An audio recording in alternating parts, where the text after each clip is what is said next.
Good afternoon, everyone, and welcome to a very special episode of LPALive. We are LP Alliance, an Intercaucus coalition rebuilding the Libertarian Party and revolutionizing the liberty movement. My name is Amanda Griffiths. I'm joined by Kyle Davis, and we're joined by the recap of the Colorado Convention. It was so great that we needed to watch it again, also because I was traveling for most of it, and I wanted to see this. And so we're going to go through it because what is that in that chair? What is that, Kyle, on the right next to the LPCO Libertarian again? That's a speaker. That looks like a person. Or not a person. That looks like a little cartoon. Like, look, there are the eyes right there. I see this. Like this is your brain personifying a thing. He's got, you know, that's called video pareidolia. I have the audio version when I get very anxious. So for the record, everybody, this happens more heavily to women so that they don't kill babies. It's true. Look it up. Audio pareidolia is terrible, by the way. If anyone knows, it's like what. So you know how you see a man or a rabbit in the moon? That's called video pareidolia. So that's like seeing things that it's not a hallucination, but you're picking images and you're creating a composite image. Your brain can do that with sound too, so it can turn ambient noise into music. It sounds awesome. It's not. It's not awesome at all. You feel like a crazy person. And when I get very anxious, it can happen. And like, this is part of why I hate electric vehicles. I'm not making this up, because like the music that electric vehicles make ambiently is so awful that I'm just going to stop talking now. We're watching the Colorado Convention, everyone. Brains are very interesting things, and you should take care of them. And by watching the convention, we're going to skip through the convention and go through the. We're going to watch the highlights. We're going to watch, and it was really all highlights because again, they said it couldn't be done, but then again, they said that libertarian nationalism could be. This is about this time, I believe. I was waiting for an Uber, and I was on the phone with Kyle, and he told me that Me Talks had the majority. At this point, we thought that it did not look good for us. And slowly the tide changed. So Kyle is on the gears here, and we're going to be going through. We're going to be walking back through this convention. Better video, better audio, less buffering, as was apparently a thing yesterday. We're just going to go through that.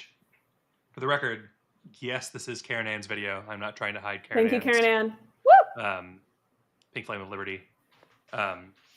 So Karen Ann provided the camera, the computer, and the microphone that was running this, and LPA provided someone to run them and watch them throughout the day. That someone was Kyle's sister-in-law. Indeed. Thanks, Summer. So we will get started. The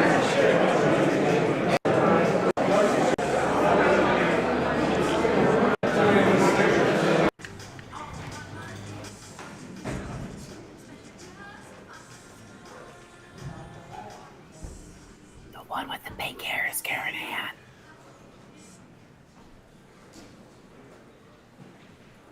I know her.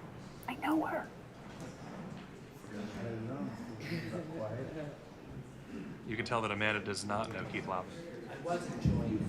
I know Keith. I know Keith's name. Hey, there was Summer's laugh.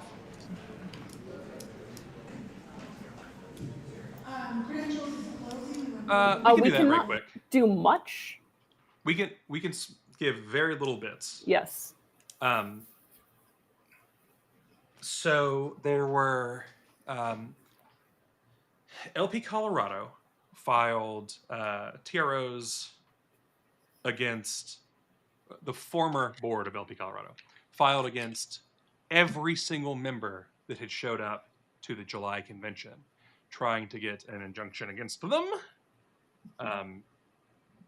And they did not count on the members of LP Colorado having already decided they were going to abide by Saturday's convention. They were going to deal with it as they needed to, and that they had already organized enough people to guarantee a victory. Not guarantee that. We were not sure about that. We thought initially that we had it, and then there was a last-minute recruiting push from the Mises Caucus leadership, and so we were unsure going in. There was a counter TRO filed. That's the one we can't go into like anything about, and part of the thing there is that neither of those could be used to try to sway the convention in any way, which is why we didn't talk about it beforehand. Obviously we're respecting court orders for now. We're coming for you, Judge Judy. She's going down. Trying to get me sent to prison. My gosh. No, just Judge Judy. She's not for no good reason. And so both were looking for from the outside, if you look at the things that were there, they were looking for a fair, even convention. If you're already aware of the things that were going on in Colorado, it was very clear that the former board was trying to do some things that were dirty, and it was heavily to make people very nervous about showing up Saturday, which did happen. 15 of the people from the Real Libertarians of Colorado did not show Saturday. So it should not have even been as close as it was.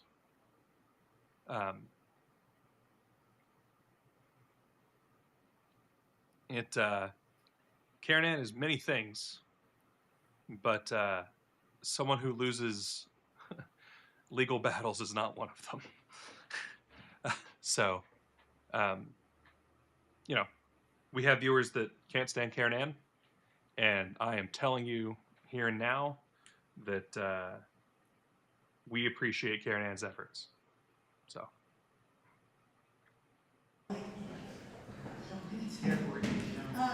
Momentarily. I'm really not trying to hold this up. I also would like to be silent. So, our video started around 8:30 Colorado time. So this is about when the convention is going to be called to order. Nothing is going to happen for a while. I just want to be able to communicate really well with you guys today, so I'm just giving you step by step what the things are going. So I just need that list, and then we're going to go. Right. So she is waiting for the list of people who can be credentialed. This is something that gets argued about for half an hour. That is Hannah Goodman, by the way. That is the ex-chair of LP Colorado. Indeed. I have one local report. This is all she is, guys. So I'm seeing that we're pretty cozy on this plane ride home, or whatever it looks like. So if we want 101 people were credentialed yesterday. But only 82 Dalmatians.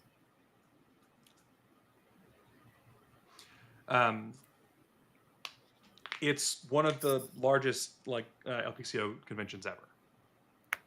They brought the heat, and this is a number of people came back because they were so angry with the setup.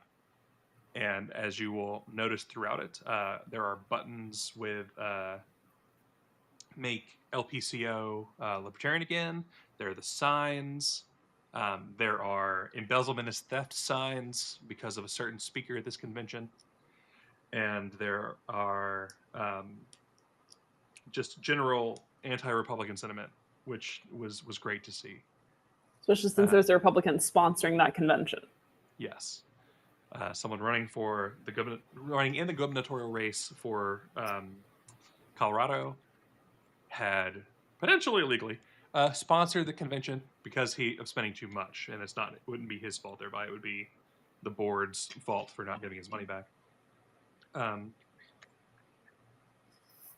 He was there to speak and talk about his campaign, and one of the things that the Colorado board had talked about is that they didn't want to spoil Republicans running. As we know as libertarians, we spoil everything, including our own races. So that's kind of to set the stage of what's going on here. Angela McCardle was there. This is freshly in the light of Aaron Lamb being recalled, which, as we stated previously, we didn't want Aaron recalled. We want a libertarian in office. Now that he's been recalled, I don't feel too bad about making fun of him for it. Fuck you, Aaron Lamb. So, continuing on. To use this section of chairs, Michael Stapleton and the plaid. Are you a voting delegate? I am. Okay, cool. So if we want to have any overflow and you just want a little more elbow room, think of it as your upgrade. I hear people can afford to do that on planes. I don't know. Think of that as your space upgrade. That way we can I've got a good visual, and then I'm not going to include anyone in this section or these side sections. So if you've got a wristband, middle of the floor, or this chair section here. Yes. Let's go into the introductions. Convention chair is me for the moment. Convention secretary is Mr. James Wiley. It's just me for the moment. So she's signaling that she wants to not be chair for parts of the convention. Yes, the official Mises plan was that she was going to step to vice chair and that Wiley would take over as chair. Well, no, but she says convention chair is me for the moment. So there was also a plan to have Hannah Goodman able to vote in the convention. She could only do that if she wasn't chair. So you're going to see there's a plan to hand the gavel to Jonathan Jacobs, a parliamentarian, and to have Hannah Goodman voting. And that became the litmus test vote to see who had the room. For the record, if you go back and watch our stream with Jim Wiley, he refers to JJ as Jonathan Parlia because he doesn't know that Parlia is short for parliamentarian, despite having hired this person. I'm serious. Nothing should surprise you about him. Oy vey. We have, let me pull up my list. I'll let that ride. Sorry. For our timekeeper, we have Mike Brown, so we will have a timekeeper for debate. Obviously, this is not an exciting part. Things moving along. Well, it's exciting for Jim Wiley. Like someone's going to be keeping time and telling him about the time. We do have a technology chair. Mr. Justin Savoy. Time is not very important to Jim Wiley. Sound guy is Mr. Reed Dotson. An hour and 26 minutes. Okay, we can jump there. Our Sergeant at Arms is Jesse Campbell. So it is the first real thing that's happening. So we're going to 1 minute and 26. So this was... Okay.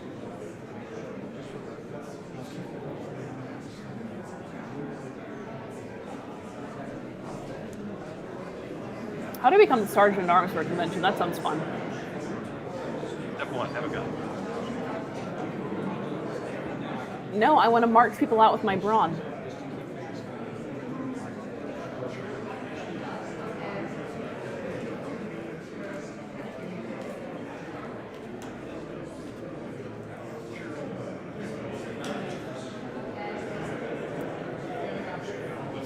Madam Chair, Yes, Mr. Beaver. I rise to a point of personal privilege. Please remind the Assembly, if you think the answer to every problem starts with there ought to be a law, you might be a member of the cult of the omnipotent government. Welcome to a libertarian convention, everyone.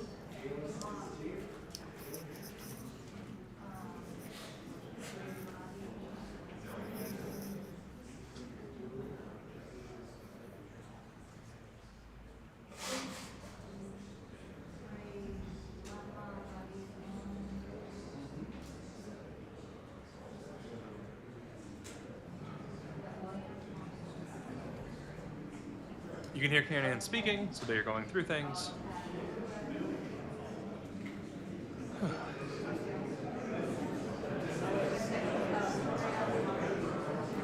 There were also several attempts we heard to deny credentials to various persons. Yes, including less obvious ones, such as having people telling them they're credentialed and then not having them on the list of people who are allowed to vote. Real fun.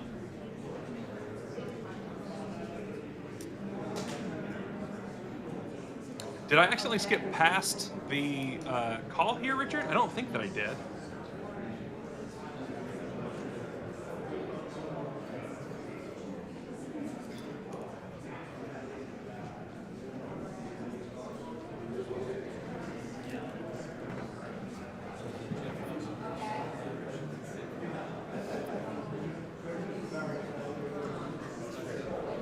slightly here.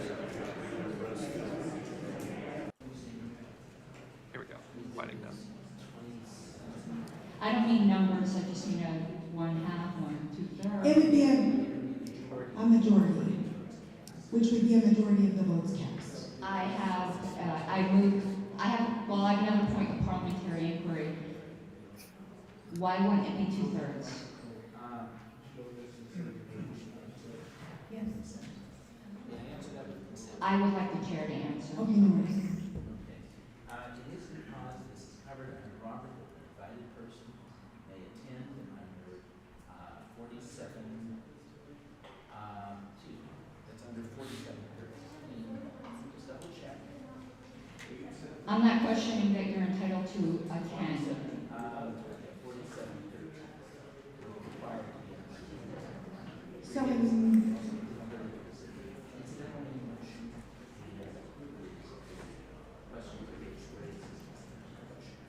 it's an incidental main motion raised as a, Raised as a question privilege. as a question of privilege. The citation is 4713. Okay, Madam Chair, if this does pass by majority, I will be raising a point of order. I'm just letting you know. It is a 2/3 vote for you to be replaced as convention chair. Him to be So this is invited the to vote. This is the assembly attempt to have Hannah Goodman replace as convention chair by Jonathan Jacobs, which would have given them one more vote. So you can see how close everyone knew that it was going to be, that it might actually come down to Hannah Goodman's being able to vote. Raising a point of order. Okay.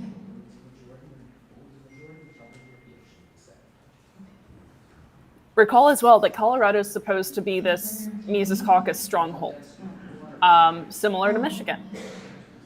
People counted on Colorado being this bastion of the leadership, so Can I much yield so. the ruling of the chair? Is there a second? Second. There's a second. Go first. So much so that Angela McArdle showed up to speak.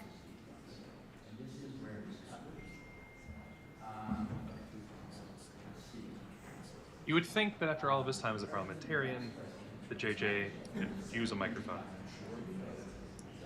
But I realize that parliamentarians aren't necessarily supposed to be at the microphone and things, but it's frustrating to me. Okay, according to 4713 Romer, I think that's how we pronounce it, if the president and vice president adopt an incidental meeting motion to effect such an arrangement for all or part of the session, or, sorry, I got ahead of myself.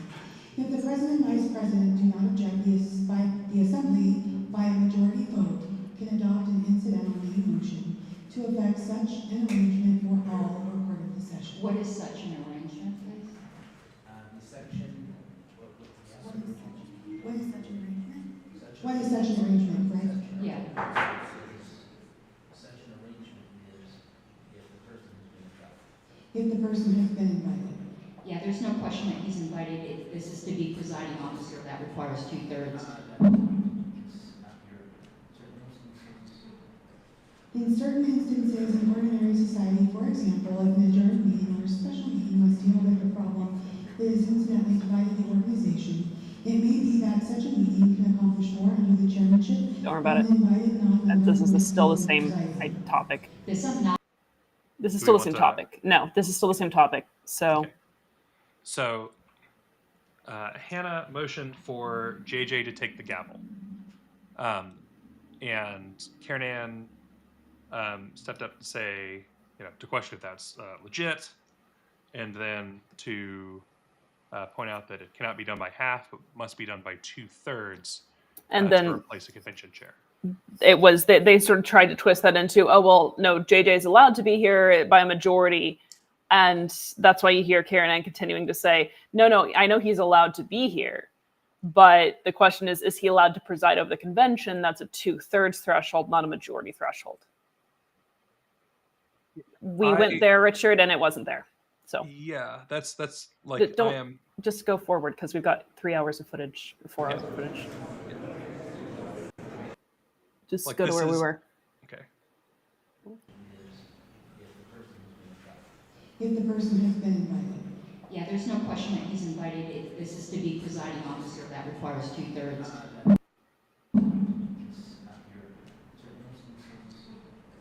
In certain certain instances in ordinary society, for example, if an adjourned meeting or a special meeting must deal with a problem that has incidentally divided the organization, it may be that such a meeting can accomplish more under the chairmanship of an invited non-member who is skilled in presiding. This is not an adjourned meeting or a special meeting, it's a convention. But it is under certain circumstances. It says that's just the example, for example, if an adjourned, so it can be in other instances as well. I disagree and raise my point of order, so. Is there any further debate? Those in favor of sustaining the decision of the chair, say aye. Those in favor of sustaining the ruling of the chair, please say aye. So Jacobs is literally just feeding her lives if you can't hear that. Have you called it yet? Let's have the ayes first.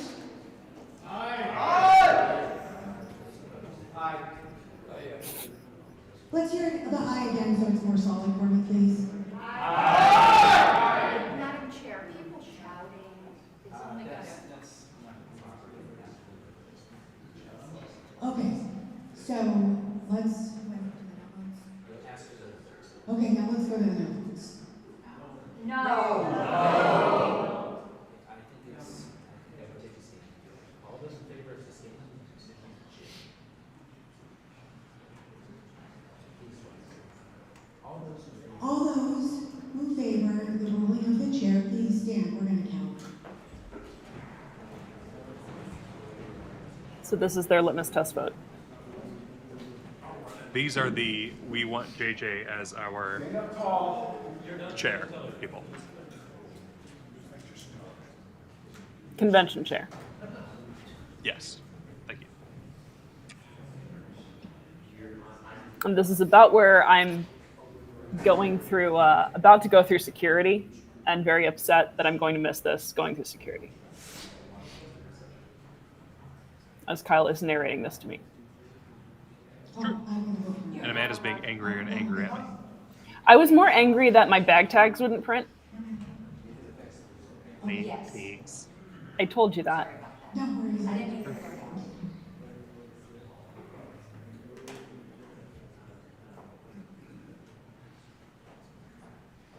Okay, we have the ayes.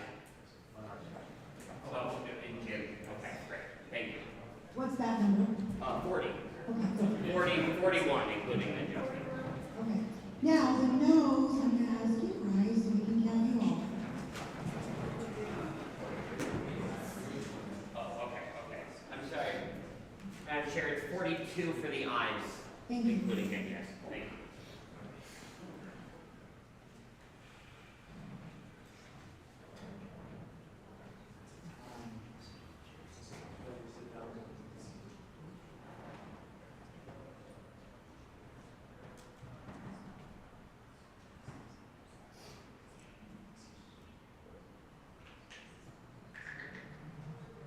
So this is a ruling that there needs to be a majority to allow Jonathan Jacobs to chair the convention rather than 2/3. And the people who are standing now are saying no, it needs to be 2/3. Now, given, even in the event that Hannah was correct and Richard's correct, JJ's correct here, 45. more than half So it's 42 to 45. were against JJ's chairing the convention, and so he would have lost that in the first place. So the no's have it. So the decision of the ruling of the chair has been appealed and overturned. So it will take a 2/3 majority to do that. Madam Chair, I have a point of information, a request for information. Is there anyone, not that it would affect this, I'm just curious, we can't see if somebody's waiting at credentials. It's my understanding that a couple people just arrived. I don't know if they're in the vote.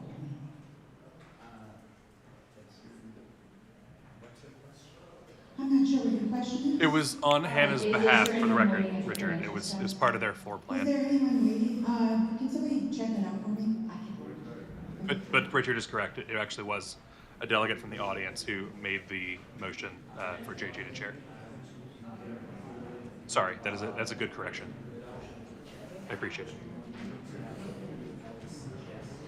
Madam Chair, Joe is out there taking care of credentialing the people who just showed up. Madam Chair, I would move for a stand at ease for the 3 people that are standing at credentialing to be credentialed and accepted if they're valid.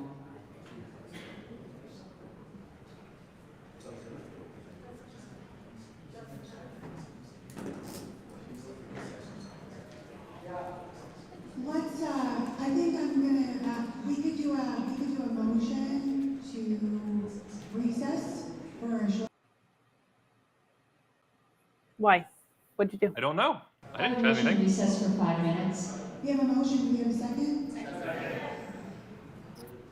Is there any objection? Objection, motion to amend to 10 minutes. Fuck you, Aaron There's Lamb. been an amendment. Second. We have a second? So, for those who don't understand my ire, Aaron Lamb here, Aaron Lamb is the Region Mayor 1. Lamb. Oh, actually, no, never mind. Not mayor anymore. Not anymore. Not Mayor Lamb. Sorry. He was recalled. Recalled by Mayor Lamb. If you may recall, Aaron Lamb, he is sitting here and is attempting to make sure that reasonable delegates are not able to be seated for what will be first the chair race, so that there's a better chance that his side can get chair.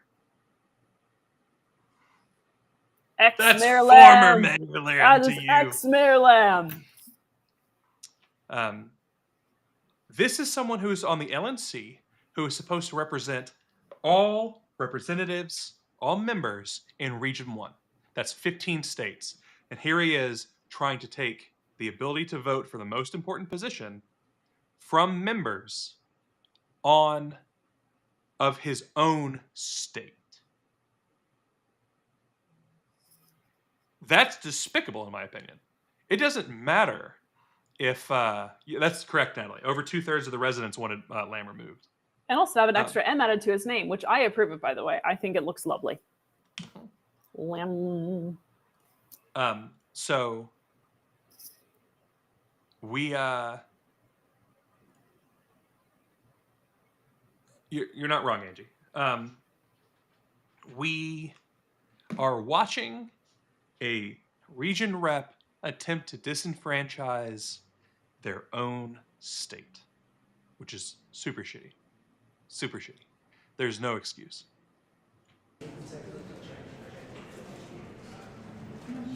Okay. It's moved and seconded to amend the original motion of 5-minute recess to 10-minute recess. Let's vote on the amendment. All those in favor, aye? Aye. Opposed? No. That is correct, Nolan. I think the ayes have it. Now we'll move on to the motion to recess. So the motion has been amended for a 10-minute break. And it's been seconded. Keeping up. Okay. So with that, is there any objection? Yes. There's objection? So we'll take a vote. Okay, all in favor of attending? He's not near Aye. Denver. Aye. All those opposed? No. I think we should count, I'm sorry. We'll do it, okay, let's do a standing vote. All those in favor, stand please.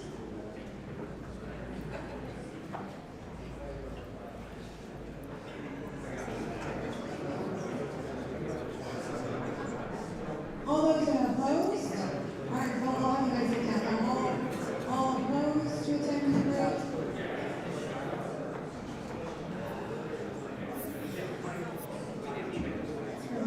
Let's count. I'd rather just count, not figure out how much you guys. All right, so stand up ayes. We're going to count the ayes.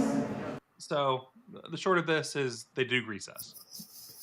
So we can hop forward the 10 minutes here and not destroy everyone's time. We can get quicker through this. But guys, it's Colorado Celebration Week, okay? Like on Tuesday, we're talking with the new vice chair and chair of LP Colorado. This is the Jones. celebration continues. I need one of those party noisemakers. This is America. Just get your gun and aim in the air and start shooting. These guns under my big sweatshirt. Exactly. Yeah, good. As a member of the RONR authorship team explained once, quote, "The assembly has the right to be wrong. Whatever they decide is final, other than going to court." On the agenda, so we can't really, but it would just put us into adoption of the agenda, which is where we're at, so thank you. All right.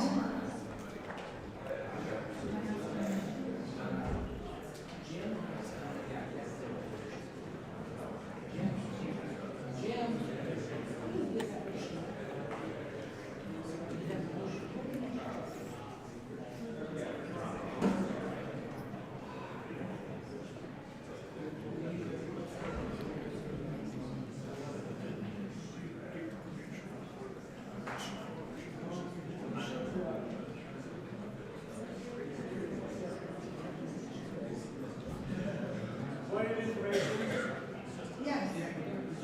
You are recognized. Microphone. Yes, microphone working. General Arapahoe County. I'm asking if the new names are going to be projected the way the. Oh, yes, I need the credentials, Chair, thank you. We're doing that. And in addition, can the handwritten names that were left off from the original report also be displayed? Yes. This is the credentials report now. Let's do the credentials committee situation, then we'll go to the approval of the agenda. Is that fair? Okay. Nolan, we wanted to have a McCardle cam that was going to follow her the entire time, but Amanda had work stuff going on. I had I've got a major back issue at the moment. I actually have surgery in a couple weeks. Just couldn't get a team out there. I broke Kyle's back, basically, is what he's saying. That was my work. It's true. Because as everyone can see, Amanda is secretly extraordinarily dense, and she sat on my back and broke it. Mm-hmm. If Actually, you can look at 500 her- pounds.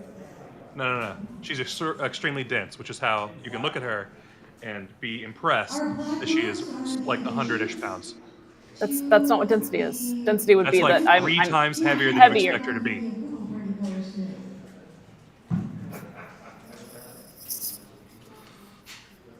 I actually fell for that one. Okay. I fell for that one. I thought you were just getting density wrong.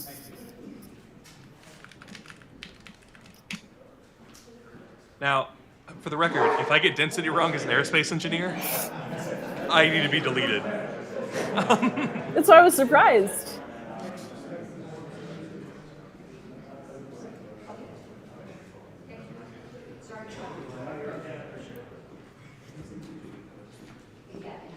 For those who don't know, Karen and Harlow's put an embezzlement is theft sign on a random chair. Not as in the chair Hannah Goodman, as in like a physical seating chair. Like one of these things and that people are sitting in. And so she put, and apparently that was Angela McCardle's seat, which she didn't know. So Angela McCardle had to just take the sign and move it off. So that she could get all of her stuff that she'd put under the chair out from under the chair. Peek. Apparently there were also embezzlement is theft signs lining the convention hallway outside as well. Yeah, so that they couldn't be messed with. Members had put them as the sun shield of their car. We can pull that up in just a second. I'll pull one up. Joe DiBiasio, please.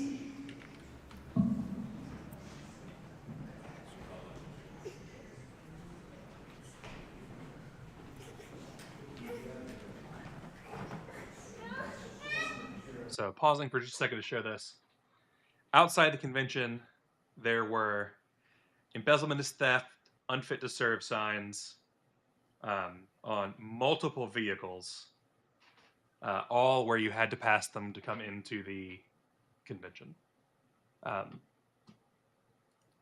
Kyle, why would it say embezzlement is theft? What does that have to do with Angela McCardle, the disgraced former chair? I will explain why we at LPA call her Embezabel, and it's because Chase Oliver called her an embezzling Jezebel, thus Embezabel, and he called her an embezzling Jezebel because she was found to have been paying her boy toy, Austin Paget, after being directly instructed to no longer pay him.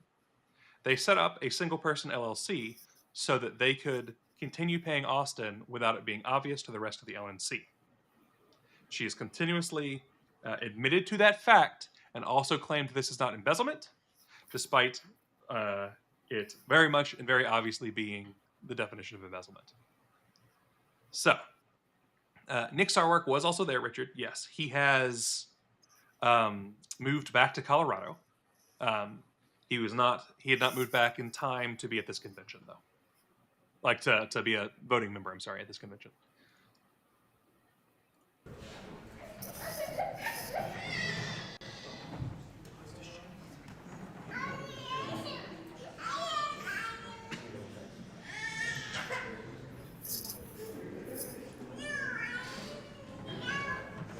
That's actually Nick Sarwark that you can hear right now.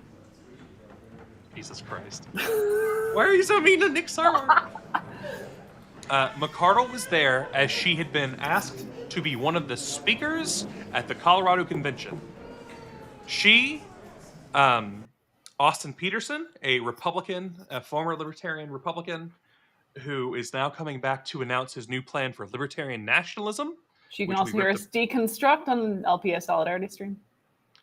And the gubernatorial candidate for Colorado from the Republicans were the 3 convention speakers asked to be there, as well as, for God only knows why, Hector Ruse. If you notice, I believe that when there's smoke, there's fire. I believe there's fire where there's smoke. And there's a lot of smoke around Hector Ruse. That's Amanda looking around like, why do you say these weird things, Kyle? That is the flatulence, Kyle. It's not fire. Ah. It's smoke from the flatulence.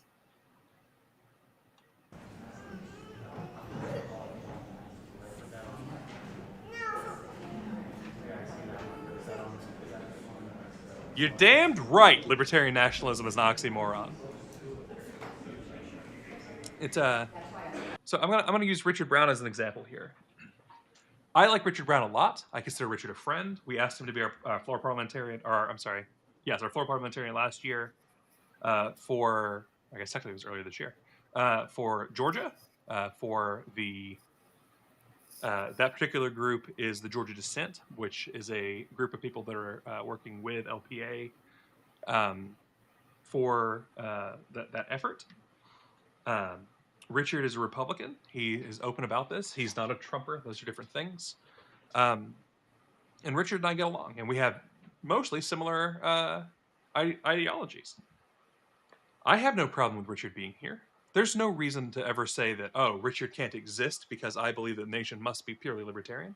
That is bigotry. That is nonsense. It has no place in our country. It has no place in this world. The fuck out with that. If you want to make your little HOA of libertarians like the Free State Project attempts to do, have at. But it is not for me. It is not for this people. Hoppian Organized Association. Yeah. Angie, that is correct. So but it was no Kingmaker's Day. So she had to sit in the back as per the law. The law of the land. No Kingmaker's Day. So you got to sit in the back of the convention. Snirk. Goodness. Snirk. Amanda's being Russian Winnie the Pooh. Okay, Russian Winnie the Pooh sounds like a chain smoker. Snirk. I'm really doing this one. She's not wrong either. But that is a story for another day.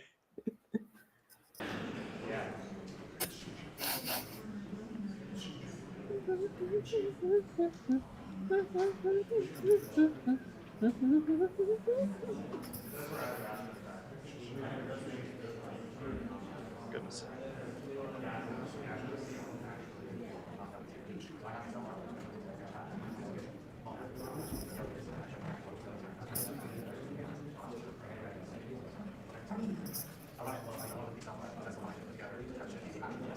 goes so much faster at double speed. Okay. My brain does not like double speed. It just it doesn't like double speed. It doesn't We like. can go back to normies. Okay. Don't you love them, Nolan? I think they're fantastic. Madam Chair, Yes, Mr. They've got great animation. First of all, when people shout out during votes at the top Good of the music. lungs, it's really hard for the rest Nolan, of us to get a sense of what I think you know my next question is going to be: have you watched Please suppress the shouting marvelousness of votes. that is Second item is, Shibarashka? can we also kind of avoid having people always camped out at the microphones?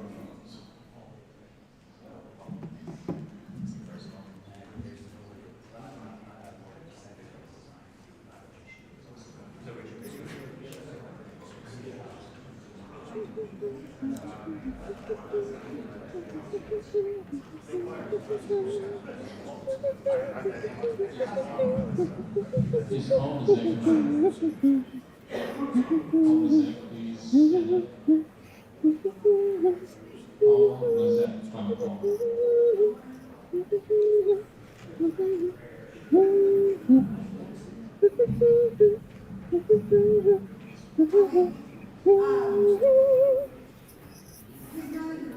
There are 4 Shibarashka original episodes.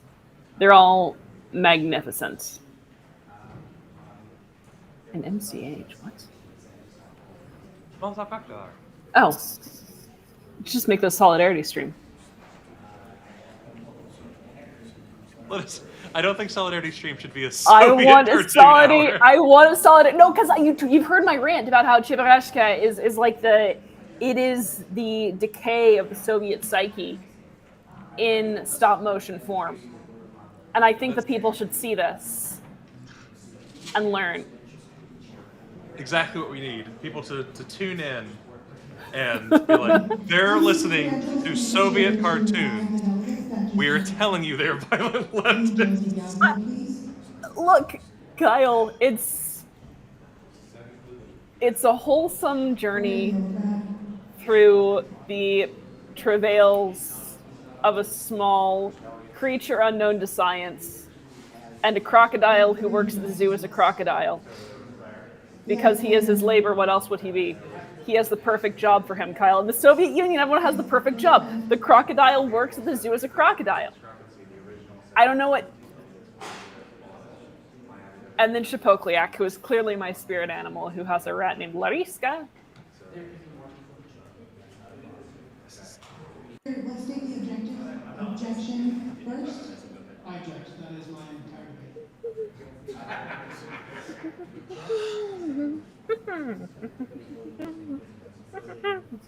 Motion is not the vote is on the motion to approve this. So the vote is on the motion to approve these 3 credential people that just came in. There's been an objection, so we're going to take it to a vote. It's debatable, though, correct? Nobody wants to debate it. I do. Okay, I'm sorry. We have a court order that people who are properly members prior to July 22nd will be credentialed Oh, that'd be at cool. this convention. There's one gift membership there that I confirmed with Mr. DiBiasio, that he had all of the proper paperwork. I don't know who he's objecting to. Bennett Rutledge is a qualified dues-paying member. Joshua Robertson. I'm sorry? Yeah. So under that court order, we cannot be denying delegates that are properly qualified. Ken, I told you that's Nick Sarwark, okay? Don't call him a crying They baby. still have It's to go not through kind. the process. I'm just acting as chair. Yeah, I understand, but I just would like the body to know Yes, I think that that's... this could end up before a judge again if we do things like this. You and I and everyone else in that court agreed in good faith that we would not be trying to disenfranchise. So this is, again, they're talking about the attempts to bar certain members from being credentialed Because if any vote fails and or by voting. that amount, we will be back and forth. Time is expired. Any further debate? I have a question. So maybe some clarification on that court order that was mentioned. Is there we still be bringing people in at any point during the convention today, or is there any time? We're gonna have to change all of the numbers each time we do. Yeah, that's how that has always worked. So, for those who have never been to a convention, which I'm sure some people are this way, the common way to go is that you can come in at any point during convention and be credentialed. Catch you later, Richard. You can come in at any point and be credentialed, but obviously, it doesn't work retroactively. So what quorum was before is fine. Quorum can quorum is updated based on the number of people who are there. Like they'll just do announcements periodically throughout the convention. They'll say, okay, now we are at this quorum is this. Every few hours. And quorum can only ever go up. That's actually not true. Because if you have people leave, it doesn't drop. Oh, it stays as high as it's ever been. Right.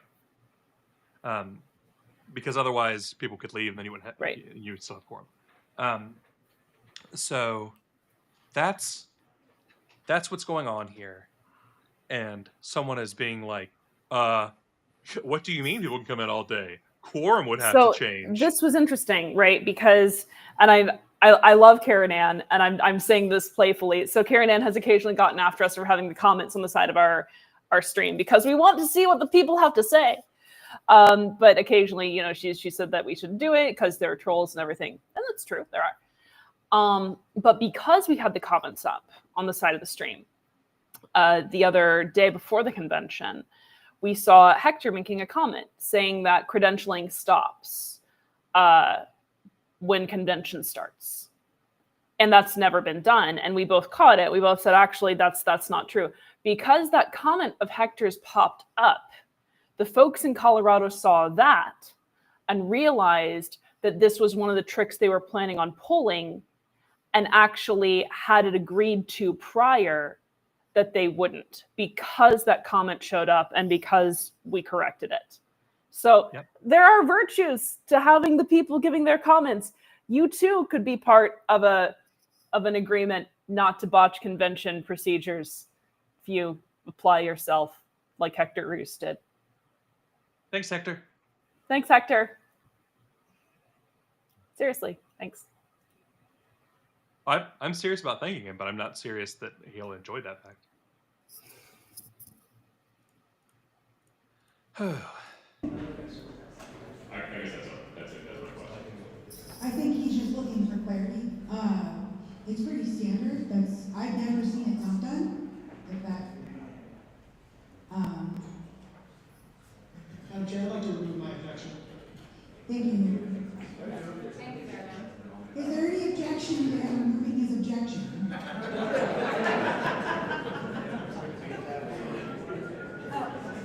Is there any objection to those 3 members being added? Do you have an objection, sir? My objection is to the mic for me. This is a thing too. I've seen this at several conventions at this point. It drives me bonkers. I don't care how loud you are, unless you know, like, okay, the exception is former theater kids. I'll be okay with you guys. Yay!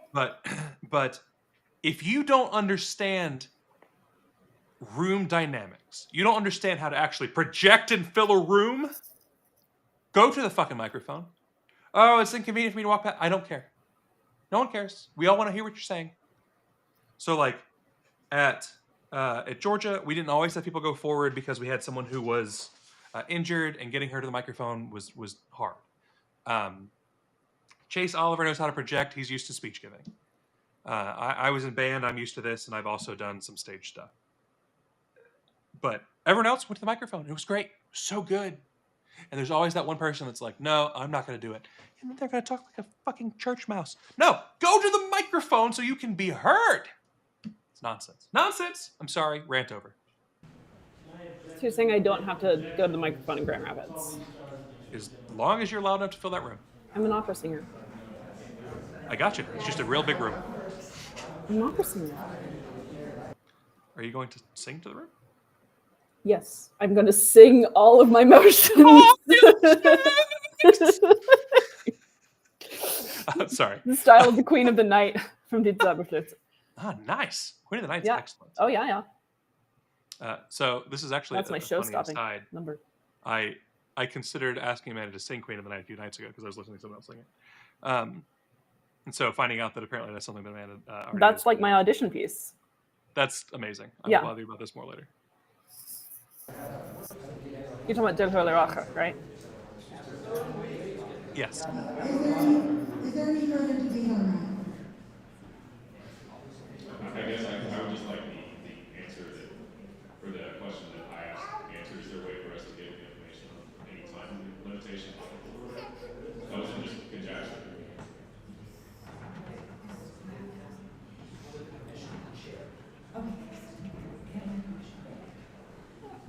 There is no time limit in general. It has nothing to do with the court order. If somebody comes in late, they can register. That's not a problem. Okay? JJ's saying the correct thing here. Yes. Madam Chair, just for those who haven't been doing this for a while, been in the party for a while, 54 years, people can come at any time. What is normally done is they do every 15-minute increments, so anybody who comes in waits, and every 15 minutes we bring in new potential members. That's the way it has always done for over 50 years, and it's always gone Nick's up. not happy, you can hear. You should be allowed to vote.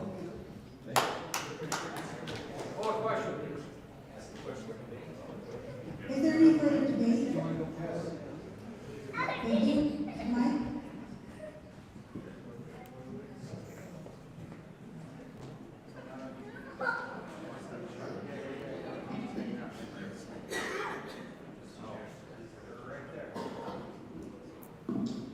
Hello, I'm Joshua Robinson, and I would just like to say, yes, I do agree that I was late, but there are things out of my control due to disability that made me late. If that could be taken into consideration, I'd really appreciate that, due to the fact that I cannot see and I have to wait on other people to be able to join. Thank you. Thank you. So he was a little hard to hear there.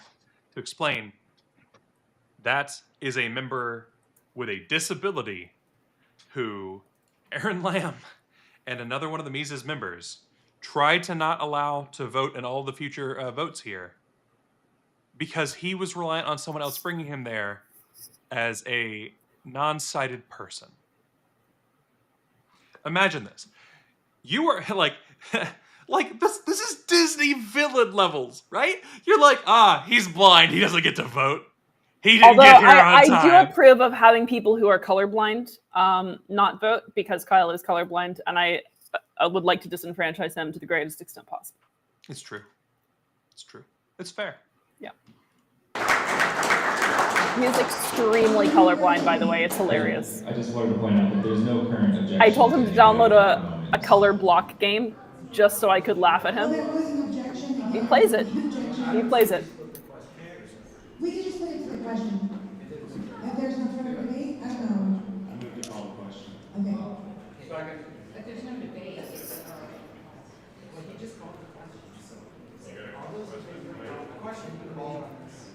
Which actually, you're doing very well at that game because it forces you to like memorize the positions of the blocks. Yeah, it's impressive. Thank you. We're getting places, guys. Okay, now we're back to the motion to add the 3. So, the short of this is that they allow this to happen. So these people are credentialed. It's voted for. The Mises people, after the non-sighted member got up and said things, were like, shit, we can't actually be Disney villains. And they stayed quiet.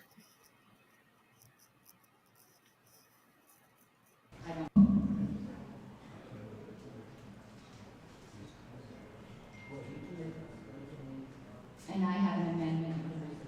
I have an amendment to that, Madam Chair. 1 second.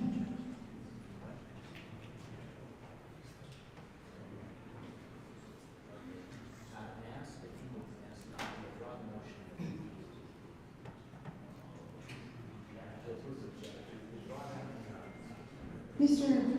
Campbell, Yeah, I would ask you to withdraw at this time. I would withdraw your motion at this time, and we'll figure this out. I'm a little confused. Sorry, guys. Withdraw basically? I withdraw the motion. Thank you. Now, is there any objection? Thanks.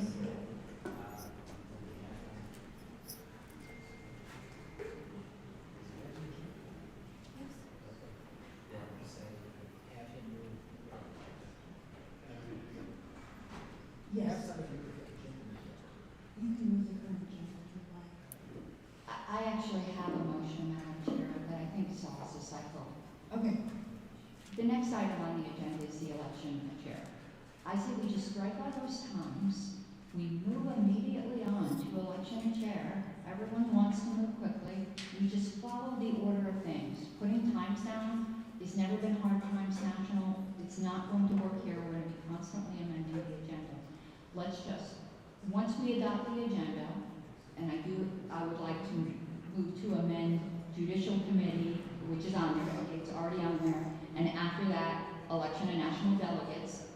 The convention at that time can move that they don't want to do it. Take all those times out, and let's just go in order, and let's get on to the election of the chair.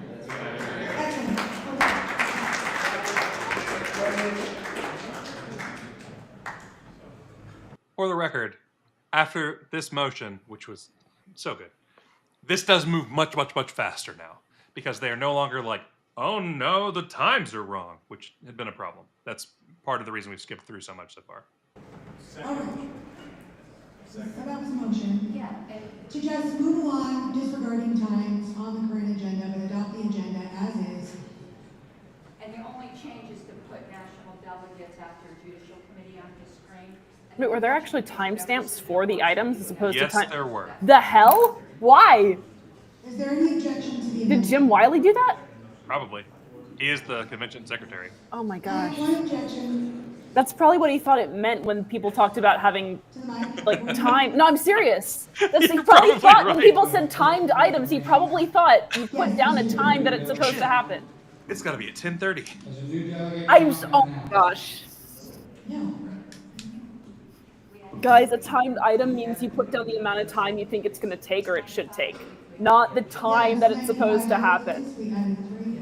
I would bet money that that's what Jim Wiley thought a timed item was. Oh my gosh. It was withdrawn. Oh my gosh. Withdrawn. And it's basically the same thing. I'm just asking. All right. Why are we whispering? So the motion is to adopt the agenda. So what was as happening is. there? It was very quiet. Yes, that's because shoot, I don't remember who he was. He said his name in the LPCO chat that I was in yesterday watching this. So this is part of the thing that didn't get streamed properly on Saturday to Karen Ann's channel or to ours. Karen Ann made sure to take a local copy of everything as well as the stream copy. So Summer's talking about the fact that this is down. And obviously Karen Ann didn't have the ability to respond while like she had been up with the microphone and everything else. So this is something that wasn't seen properly over the weekend. Well, I guess it's still the weekend, but you can see now. I mean, Nolan, we are talking about some. He's like, he has his own dumb blonde joke. We're talking about somebody who thought that JJ's last name was Parlia because it said Jonathan Jacobs Parlia, as in like parliamentarian. He literally called him Jonathan Parlia. That's like the people who said that the guy carrying the podium on January 6th was named Via Getty because they got the image via Getty Images. I swear, there are all these people saying that they need to dox Via Getty. He must be Italian. Jonathan Parlia and Via Getty must be stopped. Oh my goodness. At 10:30, it's a timed item. Oh gods. Oh my gosh. Up there on the screen with the amending of adding the JC, which is there, and the national delegates. can decide later what you want to do about that. Is there any objection? We're striking the times, we just go in order. We're just striking the times Strike and going the in order. times. Point of information. Yes. Is this the year to elect the national platform representative and alternate? The board does that. No, that, in the No, bylaws. the okay. It is. Is it? Okay. It's, No, you're right. It is, yes, that's correct. I move to insert election of. Let's stick it right after judicial committee. Jim Wiley's inability to differentiate clocks and amounts of time are why we're laughing. Sigh. Did it stop working? He said it's right here. It looks like it is.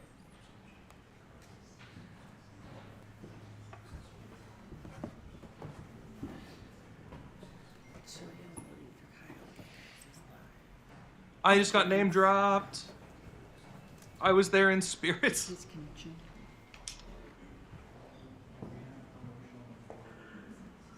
I'm not sure whether bylaws are elected or not.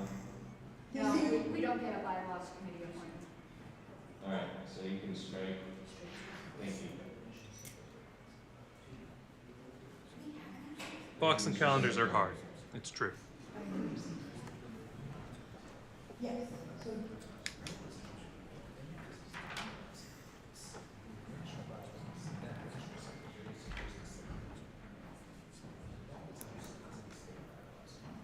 Clocks and calendars are very difficult. Yes.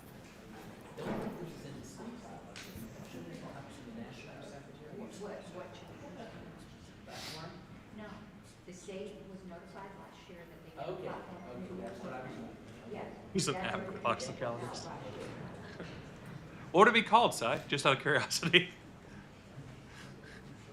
if you withdraw the motion, we can just make the change and then adopt the agenda. How do you feel about that? I think we can all just agree here. Okay. Okay. Oh, there was one. Let's just vote. Oh, yeah, I ruled that we already took care of that. Okay. All right. Approval of the agenda, guys. Look with me here.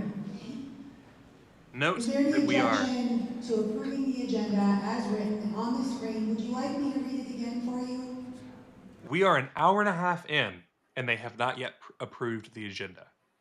I know it says 2.5 down here. We did have the hour of people coming in and everything else. No, that's fine. Okay. Just double checking. Is there any objection? Point of information, so again, just to clarify, are we still going to be having lunch at the same time once we get to that point? That's a good question. I am starving. I don't know about you guys. So will that move lunch to 1? Okay.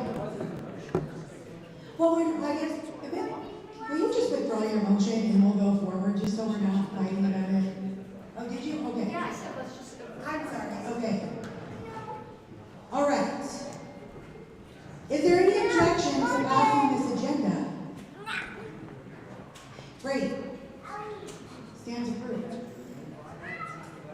Now we move on to the election of the chair. That is, in fact, libertarian We haven't Santa. fun yet, guys. I will open the floor for nominations for chair. I nominate Ms. Wayne Harlow from Douglas County. I nominate Keith Lowry.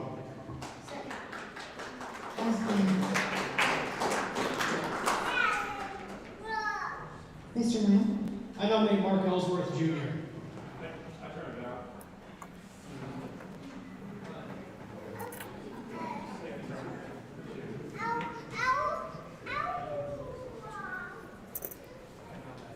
Is there any other chair nominations? He wants to be chair. I was like, I want to hang out with him actually. I nominate James Wiley for chair. Jason Campbell, El Paso County. Go to Republica. All right. Any other chair nominations? Do you accept, Mr. Blake is the one who was in like the orange in the front. You And accept? I'm saying orange because I was told it was orange. To me, it looks very yellow. Yes. No, it's Carlos and Dave. I'm getting that right? Okay, ish? All right, sorry. Vowels messed me up. All right, so we have 2 nominations for chair. Ms. Harlows?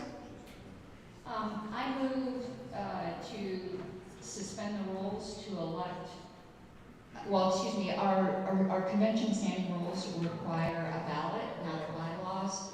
So I move to suspend that convention rule for the election of officers, so just those 4, I might suspend it for the rest later, to do it by accounted raise of hands instead of ballots. Rule for requiring a ballot and not be suspended. If it's in the bylaws, it's in a convention rule. Even if it is in a convention rule. That's not correct. That will get you a citation.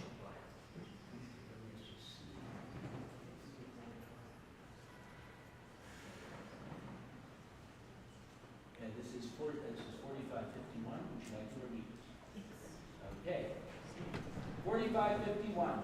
When a vote is to be taken or has been taken by ballot, whether or not the bylaws require that form of voting, no action is in order that would force Guns. the members. What? Oh, cowbell and guns. Our Guns. ballots are written ballots in Colorado, so You're gonna get taken off YouTube. You can have guns on YouTube. Signed ballots, so already there's Right now. So yes, we never have secret ballots in Colorado. Okay, JJ is well regarded in the parliamentary sphere. He's someone who's known for doing his research. How did he not know that there are no secret ballots in Colorado? It's something that like I know, and I have made fun of before on these streams. JJ has heard me make fun of this on these streams. Okay. Will you restate to me what I Yeah, certainly, and this is just to save time. And I don't even know, I'm not saying that Mr. Welly doesn't have prepared ballots, but I don't know if he does, and it just takes a long time. So to move to suspend the rules for the election of officers to occur by a counted standing vote. It will take a majority, I believe, because this is a suspension of a convention standing rule for a specified purpose.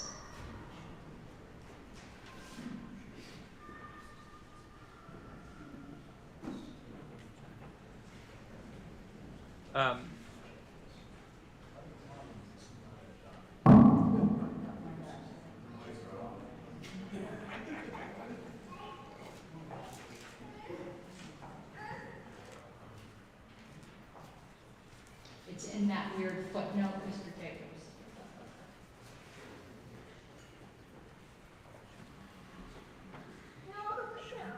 So there is an interesting thing on strategy going on here. It was known that some members could only be there for the morning. And the Mises crew was trying to make sure to get more people in for afternoon as well. So Mises wants this to take longer because they know that some of the Real Libertarians' people are going to be leaving. And they wanted to take longer so that some of their people could get there for afternoon. It is actually a Mason hall, Cy. This is a Freemasons convention hall.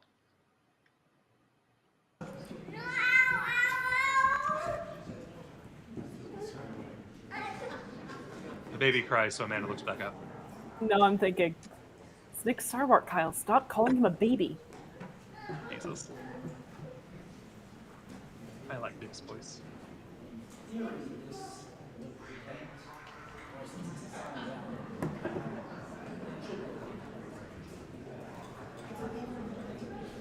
Okay, so we have a motion and a second to move the 4 positions for officer elections to a hand count vote? Yeah, standing counted vote. Standing counted vote, and it's been seconded. Is there any debate? Oh, it's not It's a debatable. suspension of the rules, it's not debatable. Yes.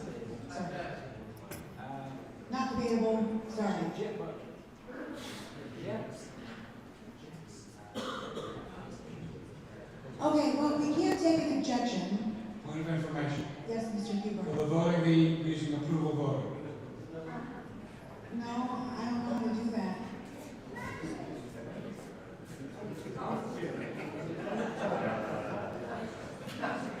Madam Chair, I do object on the basis, notwithstanding Colorado law, that we do sign our ballots. In past conventions, it is only the teller team that knows individuals' votes. Those votes are not read before the body. So I would have. Madam Chair, I object As did I. to debate on suspend. If we're going to allow that, I would like to say, as former state secretary, that is not correct. I have always put in the minutes how people had voted. The tellers aren't the only ones who know. Anyone can see those ballots. I preserve them. They're available for inspection. Okay, let's put the objection to a vote. The objection to doing this, you have to put the motion to a vote before you're not. Okay, so we're voting on whether or not we're going to stand and vote, count. We're voting on these 4 elections. Yes, votes stand and you shall be counted. Oh, and show us your What's the yes vote? What's it about? A yes to suspend the rules for standing count, correct? Yes, instead of a written ballot. I'm going to go ahead and just ask the ayes to stand, and we're going to count these. We're just going to skip to it, because we're going to get there anyway.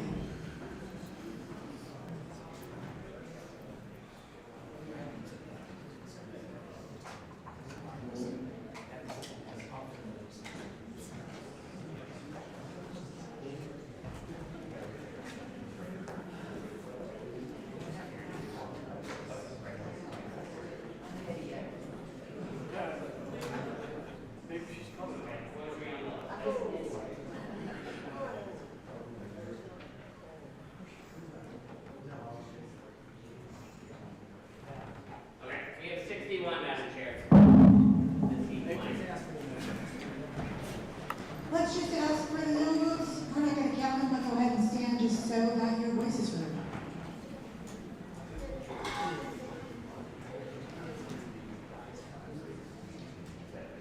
We're not going to count, Jacob. Oh, okay. Thank you. I just wanted them to make sure to have a voice. Okay, Thank you. Clearly the ayes have it. So for the 4 officer elections, we will do standing counts just like that. Okay. Great.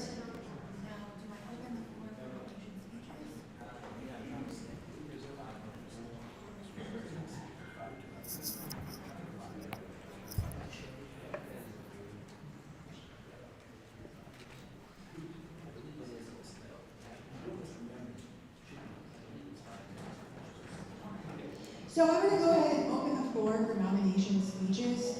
If you would like to give a nomination speech for your candidate or your candidate would like to speak, you'll have 5 minutes total to do so. 5 minutes between you, or you can just speak one person for that 5 minutes. Is that clear? Yeah? Ms. Mudd? All right. Would anybody wish to speak on behalf of their candidate, or would a candidate wish to speak? Mr. Lowby, a mic.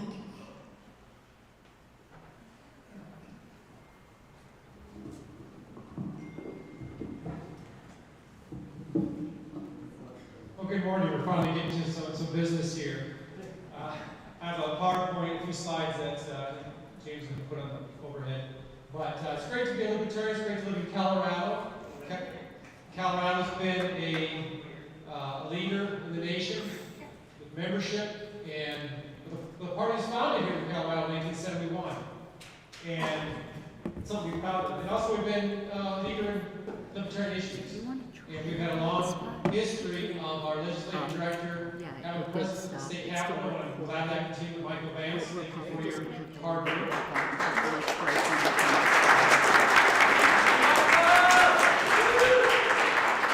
And we just don't have a few bills that go through. It's hundreds or nearly 1,000. I mean, it's incredible.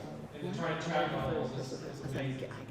One thing I did notice in the last couple of years, we've had a high turnover in our board, our state board. So today we're like 9 of 11 positions, typically only half. And so I'm willing to look at ideas of why do we have this burnout, why do we have this turnover, and sometimes that rolls over into maybe our website's not always up to date or accurate. We have Many meeting minutes, the board meeting minutes have been posted for the last 15 months. And then this is the third attempt at having this convention, so I'm glad this happened today. The weather's nice, I think you did here. So those are things that I sort of fun. What can we do something better, structure better? The next slide, please. And our membership, we've been tracking since 2004. That's way on the left side, and we peaked at about 50,000 registered libertarians in Colorado about 2001. And then we sort of been on a slide downward since then.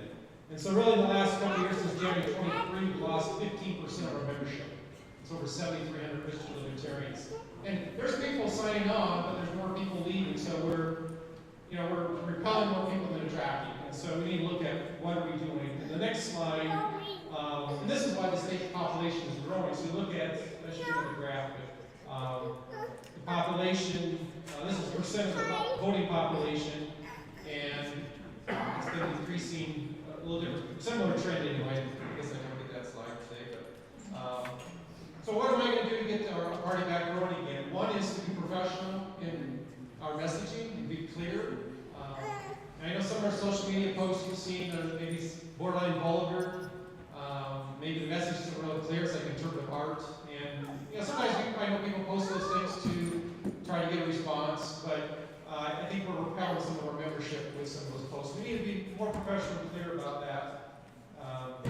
And also, 62% of our membership identifies male. We need to get more females in the party, more women. And you can sort of see that here today.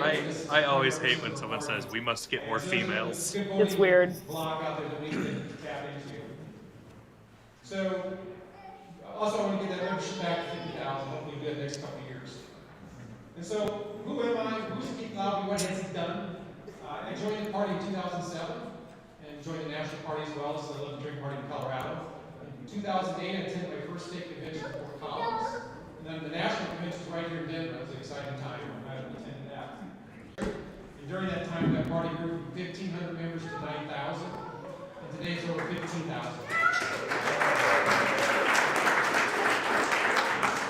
I ran for state chair and received the second most highest votes ever by a Libertarian in the state of Iowa.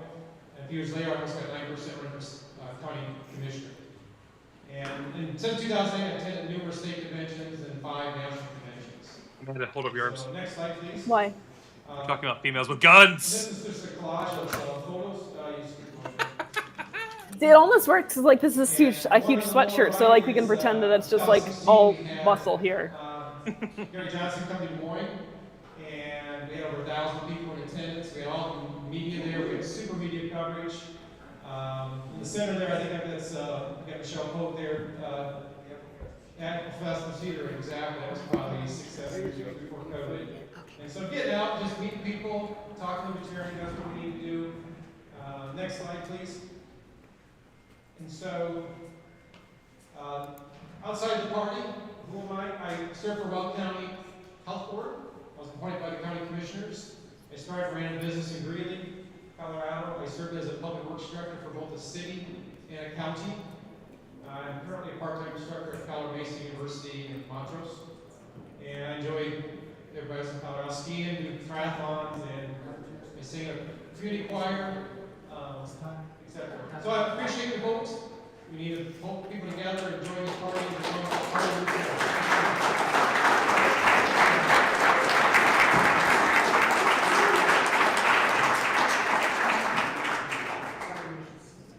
Are you ready to speak, Mr. Campbell?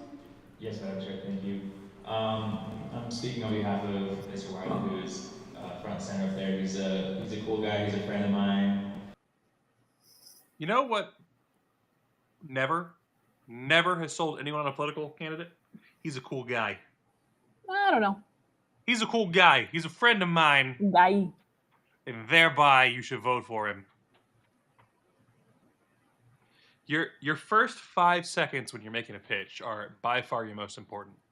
And so, when you Jim Wiley, the guy up in the middle there, he's a cool guy. He's a friend of mine. You blew it. Blew it. Gone. Get off the stage. I'm really loving this length of hair on him. Keep it up, Jim. I've known him for a good minute though. He's been a good supporter of LPCO. He came around to, I think our first Liberty on the Rocks, and it was just a few 5 sad people. And then he's been there to watch it grow from very start, and we're like, 35 plus heads usually, and that's pretty cool. He's been there for us, even when we were just like little baby parties out there. And he's basically working the. He's a righteous dude, bro. Shows that he wants to do his due diligence and actually do the job. And that's, keeping it in line with that whole thing. That's all I'm going to say. Thank you. Also, I realize that, I can't really talk about fashion most of the time as I'm sitting here in basketball shorts and a t-shirt. What the fuck is this? What the fuck is what? Look at what he's wearing. Isn't that just is that like a Hawaiian shirt? What is that? It's a Hawaiian shirt with a blazer. I mean, no. Business casual? Get the fuck out. No, Hawaiian shirt doesn't go with a jacket and pants. Shoot.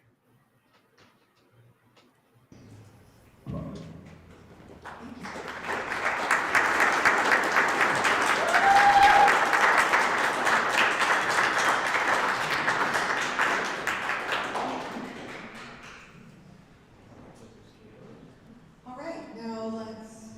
Damn right. You should keep me hyped. Speeches.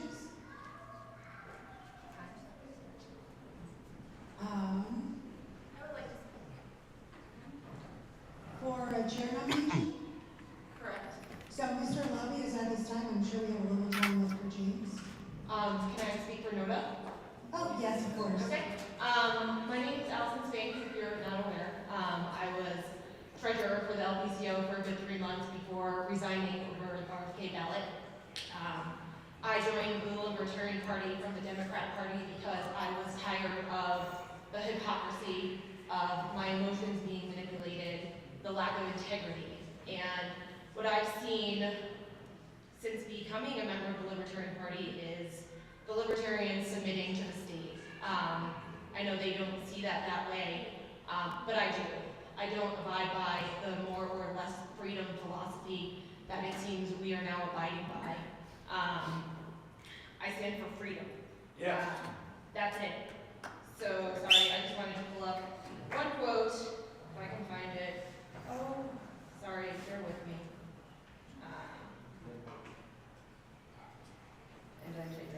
It is for freedom that Christ has set us free. Stand firm then, and do not let yourselves be burdened again by a yoke of slavery. The Libertarian Party does not stand to not submit to a yoke of slavery. We're all submitting to it, and NODA is the only candidate that is not going to submit to slavery. I also ask you all to stand firm in your own freedom and stop submitting to slavery. We don't have to live like this. Thank you. Thank you.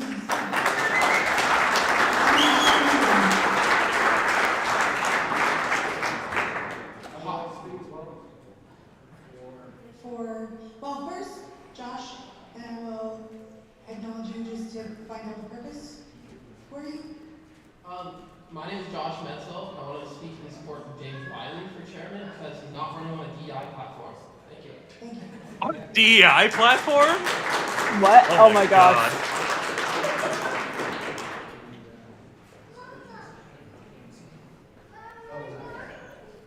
Point of personal privilege. Yes, Mr. Bieber. Is it cold in here? I'm freezing. I was going to ask you guys, but please, somebody close the windows. It's true, Sai. Hello, I'm Joshua Robertson. I am a member of the Arapahoe County Libertarian Party. I would like to speak for Keith Lowry as a nominee. I have known Keith Lowry. Well, I'm sorry. He's used up his full 5 minutes. I'm sorry. Okay, thank you. Thank you.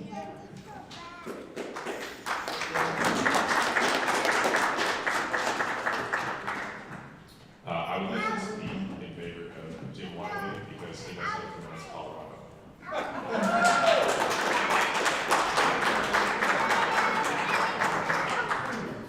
Shall we take it to a vote? All right.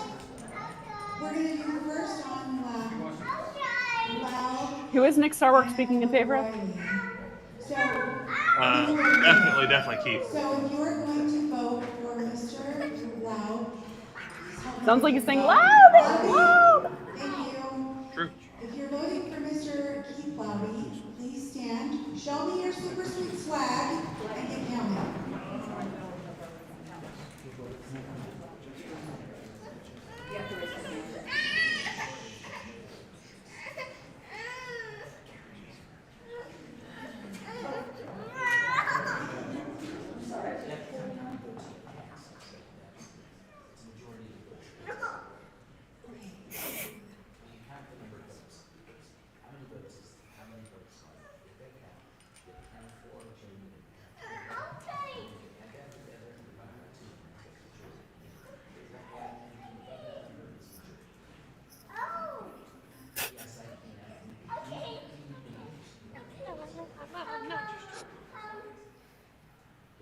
Do you want the total, or do you want to move on to voting for everybody else and doing the total?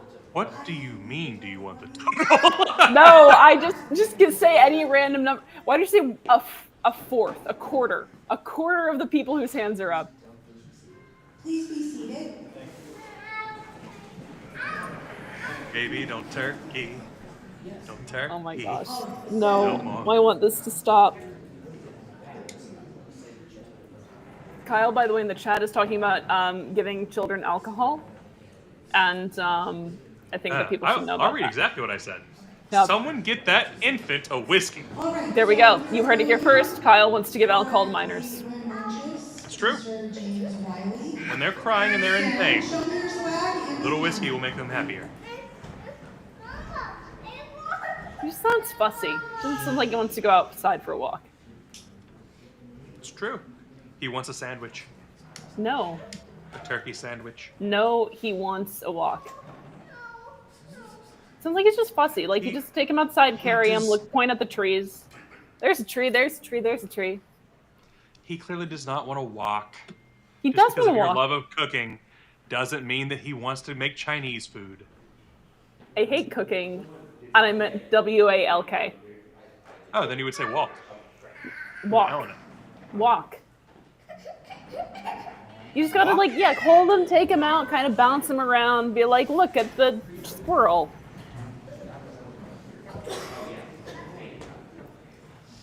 Amanda's talked before about how she wouldn't be a good mother, and you hear this? She knows how to deal with crying babies.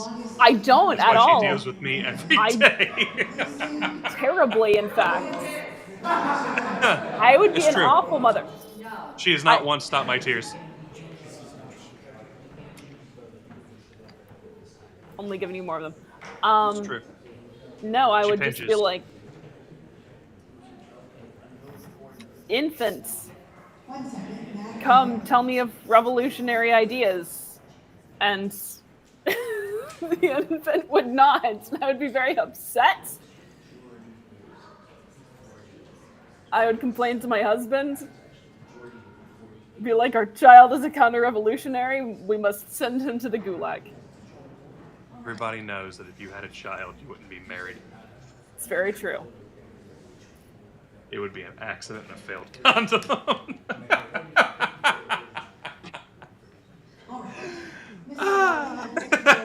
Mr. Wiley had 30. Yes. Point of order, how do we determine that nobody voted twice? I would sing anarchist lullabies. They exist, actually. They're in Russian and Ukrainian.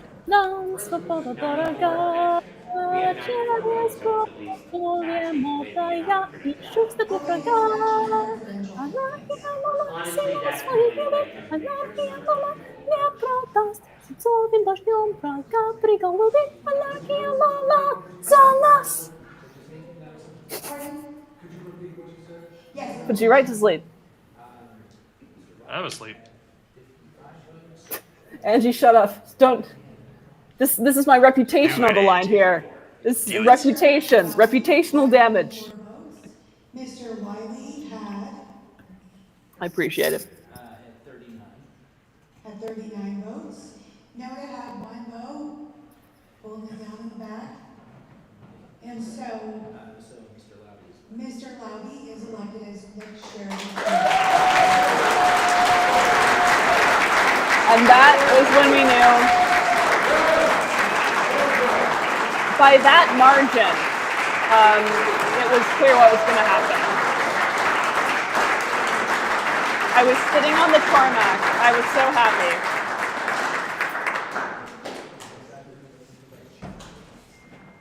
Now there's an idea, Sai. For the record, total votes.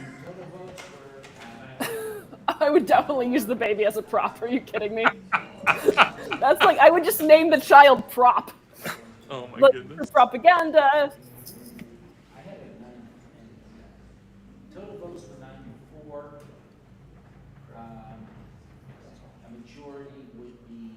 Speaking of the microphone, please. A majority, total votes were 94. He's such a weird baby. Would be 48. Thank you. All right.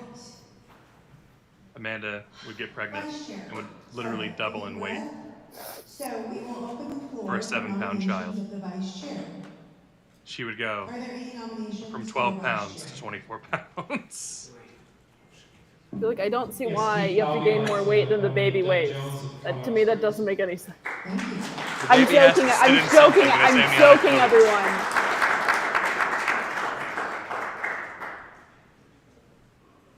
I would like to nominate Noda. Yeah. No jokes? Oh, sorry.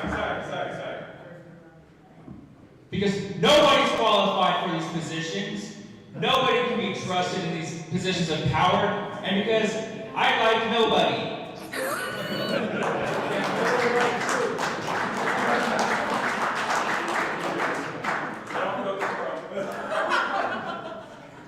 All right. Any further nominations?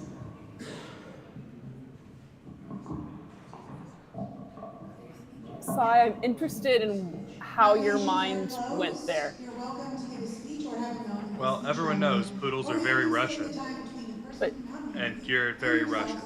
he said you could rest your baby up like a poodle. Yeah, Understood. Thank like you. the Russian poodle. Everyone Like knows the that. Russian poodle. Yeah, I said so. I tried. Everyone knows poodles are very Russian. Good morning, fellow libertarians. It's still morning, believe it or not. But, My name is Doug Leon Trotsky Jones, had 2 poodles. and I stand He had 2 for boars being horses a there. candidate for vice chair, but as a He committed was a libertarian who believes poodle. deeply in our You can tell principles from of his hair. goodness, He owned a borzoi, and he groomed the I both of them believe in the together. foundational truth that all people have the right to pursue happiness and to reap the fruits of those pursuits. I believe the Libertarian Party is not just another political organization, it is the conscience of American politics. We are the voice that challenges power, defends liberty, and refuses to compromise on principle.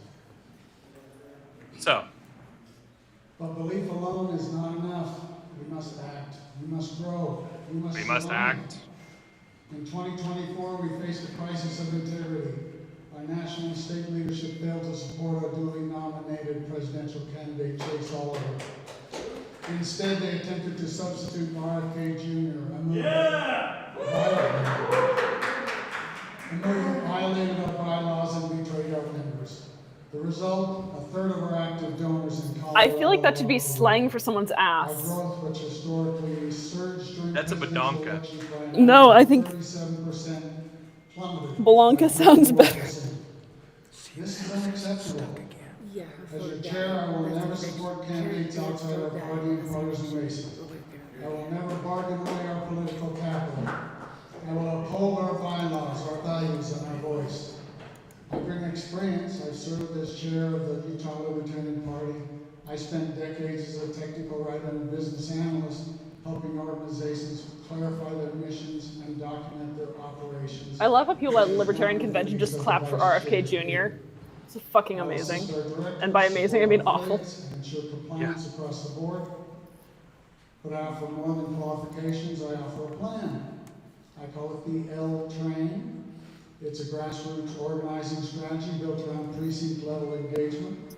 And through it, we'll find new leaders, find new candidates, activate our base, grow our dues-paying membership, and get out the vote. This is how we build a movement, not just a moment. So today I ask for a vote, not just for me, but for a new level of professionalism, accountability, and principled leadership in the Libertarian Party of Colorado. Let's restore trust. Let's rebuild momentum. Let's be the party of principle, and let's act like it.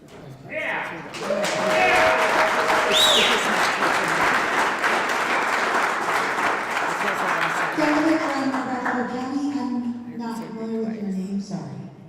You're at the mic? Oh, my name is Joshua Robinson. Okay. Mr. Robinson, you have the floor. Mr. Rutledge, will you help him? Hello, I'm Joshua Robinson from Arapahoe County. I would like to speak for Doug Jones. I would like to say that I would like to agree with the fact that we need to run our own candidates and we need to not put other people from other parties on our ballot. We are libertarians, we are not Democrats, and we are definitely not Republicans. We are our own party, we believe in liberty, and we do not believe in running other candidates for our full personal gain. Thank you. Madam Chair, point of privilege. I'm very happy you came like the vote we made with RFK, and this libertarian and many other libertarians did feel that that decision was right. Incorrect. Incorrect. Ouch. My ears.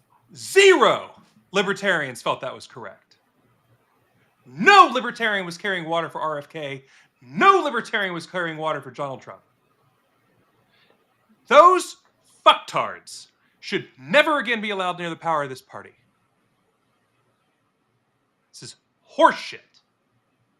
They sit there and they are part of a national party that has bylaws that the nationally elected delegate is the person that they will stand behind as a affiliate of the national party, effectively a chapter of the national party. And they are sitting there and saying that they should have the right to ignore their own contractual obligations and do other things. No. You signed a contract, and either you choose to break that contract and go your own ways, or you fulfill your contract. You do not get to violate that contract and fuck everyone else over because you don't want to deal with it. No. Big L libertarians were with RFK. Period. Many of you did not see the amount of... It's out of order.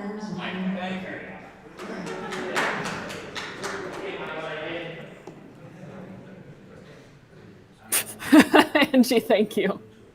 It's true. Fuck those losers.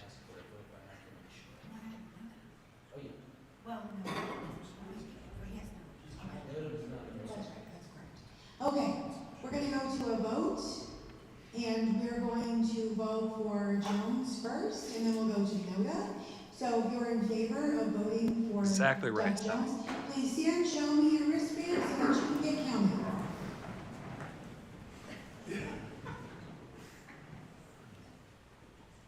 Also, the Metalks really didn't send their best with like having barely any other nominees apart from Jim Wiley. Remember, Hannah was supposed to run for vice chair. Yeah.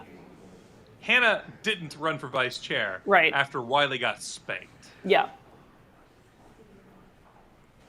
So they probably had a slate, and they all stood down because they're cowards. They could have stood up and said the entire time, no, we're here, we're represented, we want to be on this. And there was a chance they could have even won something. But they didn't, because they were afraid. If the people of this convention are too scary, then how the fuck are you going to fight the Republicans and Democrats? They all look rather dejected as well.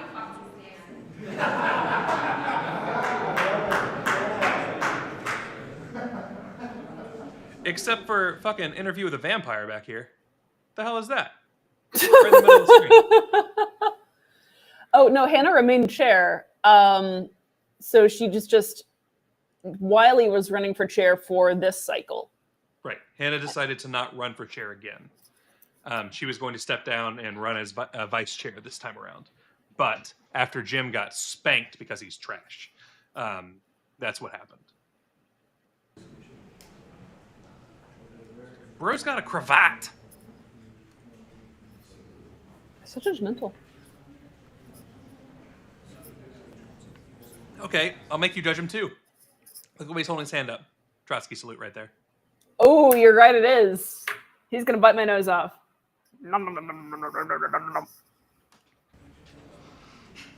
My gosh. That is a full trot right there. Yeah. Look at that, you didn't put it to his face. After the revolution, everyone will only kind of salute. Just like Mr. Trotsky Johnson, only one kind of minute. knew anything about the military.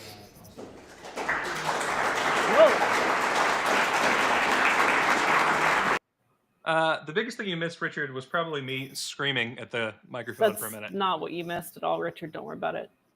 It was clearly the most important part of the It convention. wasn't at all. Nobody even remembers it. Oof! Ouch! Is that true, Angie? No. If you can send that to me, like via Discord or whatever, I'll throw it up on screen. Is it still there? Like, someone needs to screenshot that.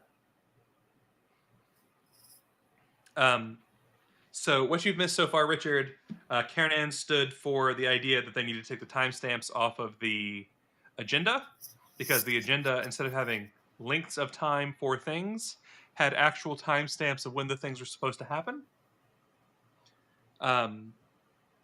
Jim Wiley lost heavily, and Keith Lobby, took 60 votes. Wasn't close. And we are now in the vice chair election, where the Mises candidate, who is the current convention chair at this time, stood down and did not run. So Mises attempted to NOTA Doug Jones. All right, with the total, I'll give you the totals. 51 votes for. 41 for no.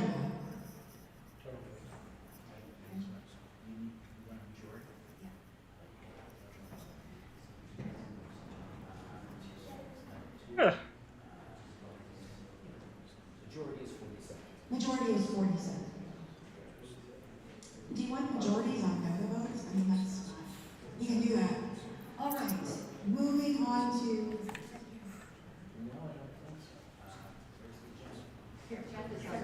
All right, next position, we're opening nominations for secretary. Now is the time, you have the floor. Yes. I would like to nominate Karen Ann Harlow. I decline. She declines. Thank you, though. I'm honored. Mr. Jones. Karen Ann immediately, no! Get me And out good of for here. her. Good for her, by the way. Yeah. Madam Chair, I nominate Jeff Borek. All right, do you accept? Okay. All right. So we have one nomination. Is there any other nomination? I would like to nominate none of the above. Great, thank you. Notes back on the ballot, folks. She's on the menu. All right, we will open the nomination. Unless there is any other nominations, we will close nominations for secretary. With that, if Ork, is that your last name? I open the floor for a nomination speech and/or an acceptance speech, and you can take 5 minutes. It can be you and another person. Whatever that 5 minutes you want to cram in there, we can do that. Were you able to get back on? Okay. Thank you, Madam Chair. My name is Jeff Orok. I became a libertarian in 1991 when my cousin gave me the world's smallest political quiz. Yeah. I circulated a petition to put Andre Marie Am I the only person who's like not part of the cult of the world's smallest political quiz? I worked very hard with Douglas I'm not a big fan of it. to get the Tabor Amendment passed in 1992. Yeah. I have served as a county chair. I served 4 years as outreach director. Oh my God! Angie came through. Oh my gosh. Let's watch. Share this tab. Oh no. Get destroyed! Oh my dear. goodness. Oh dear. Whoops. What? Sorry, What? guys. What? There we go. Speaking of Angie coming through, is that Angela McCardle in the back? Very likely. That's what I thought you meant at first. Years, I've lost count. for Constitution and Bylaws Committee, and I served 2 terms with the National Bylaws Committee. So I respectfully ask for your vote.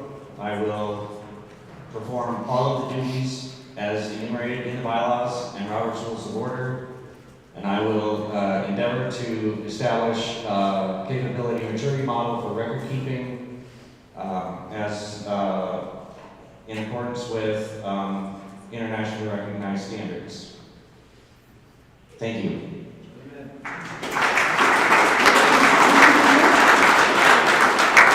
I don't think so, Angie, because I don't think she was there that early. And her child is not Nick Sarwar. I said Mr. Huber, but people were clapping. I apologize. Okay, we're Denver County. I've known this guy. I've worked with him on bylaws committees. I've had conversations with him. He is the most detail-oriented person that we could ever have as secretary. I highly recommend you go for it.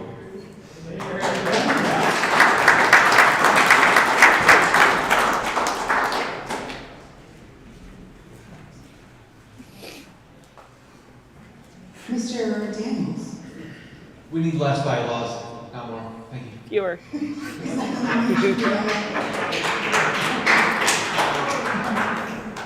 All right, so nominations are closed. Nomination speeches are closed. Let's take it to a standing count vote.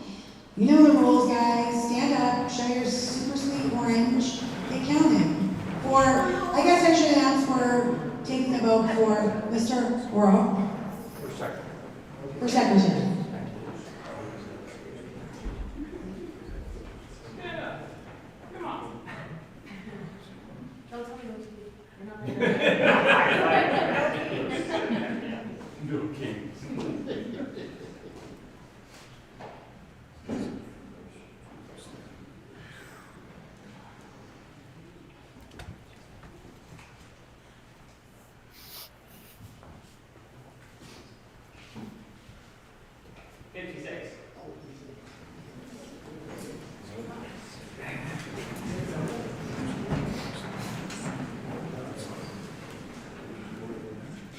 All right, let's take it to a vote for Noda.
Majority was 44. Now. Yeah!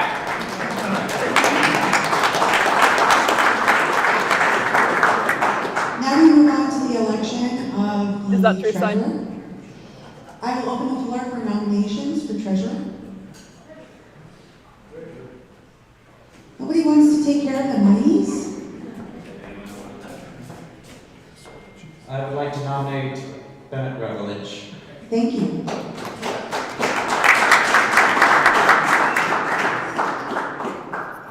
I nominate him. Thank you. All right, is there any further nominations for treasurer? Yes.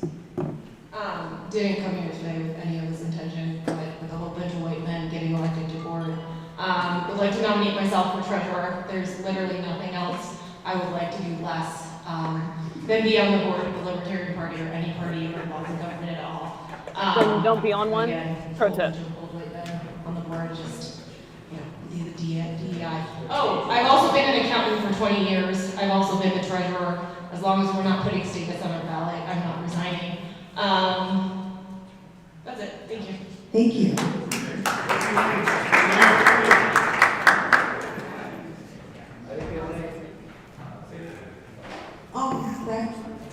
sorry, people didn't catch my name because I didn't say it this time around. It's Allison Spain because of my name. Thank you. All right, I will. Yes. Okay. Yes. All right, I will, barring any other, close nominations for treasurer. So let's bring it to a vote. We'll do Mr. Rutledge first, Ms. Spink second, Noah third. That's great with you guys. All right, so if you're gonna, nomination speeches, sorry. Let's do them in that order as well. All right, Mr. Rutledge, you have 5 minutes. Thank you. I have a lot of experience in the campaign and political finance area. I have actually had to pay fines for late reports, and I have learned not to rely on a Secretary of State or a county clerk and reporter to warn me when one of the reports is due. Just last Monday, I filed a report for myself as a campaign for mayor of Centennial, and as far as I can tell, I got it straight. And so I will yield the remainder of my time to other supporters. Thank you.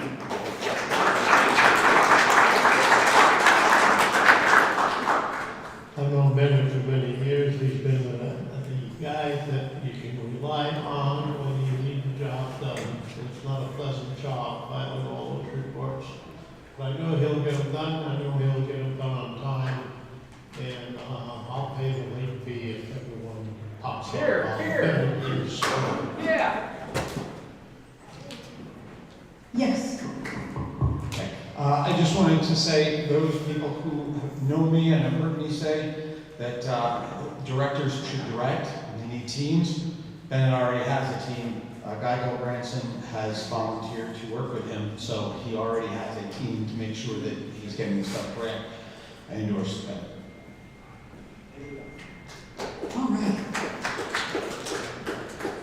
Who would like, Ms. Spink, you have the floor to speak to your nomination for 5 minutes.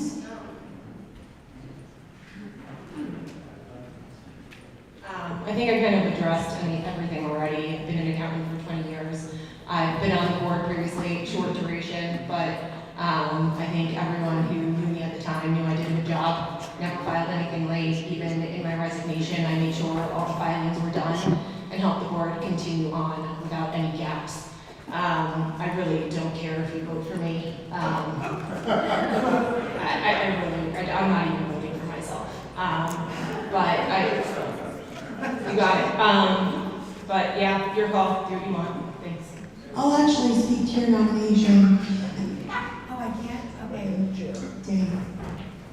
Pass the microphone and speak. Can't I? Now it's in the bell. No, that's fine. That's fine. You actually put it as vice chair. Okay. Well, I don't have a vice chair. You have to preside over the rest of this. And it's not all election. Okay. That's fine. I'll have to speak to it. No worries. All right. Mr. Wildforster. I would also like to speak in favor of Allie's nomination. This is the first chance that everyone who got behind Kate wants more female representation in the Libertarian Party has a chance to vote for one right now. I highly encourage everybody to diversify this board, and Allie has done a great job. When she was involved, she is an accountant. You don't have to worry about her paying her own late fees. She can actually do the work. Woo! Mr. Daniels? She's one of my favorite influencers on Twitter, and I fully support her. Thank you. It strikes me that she does not seek power, and that's the person. That's exactly the person you want. So It's actually not true. You need to want to lead enough to be an effective leader. So she will do a good job because she is not seeking power. Again, you need to be an effective leader, you need to want to lead. Mr. DiBiasio? Oh, I'm sorry. Not dominate, but lead. So I like Bennett and I like her. Why can't I vote for more than one?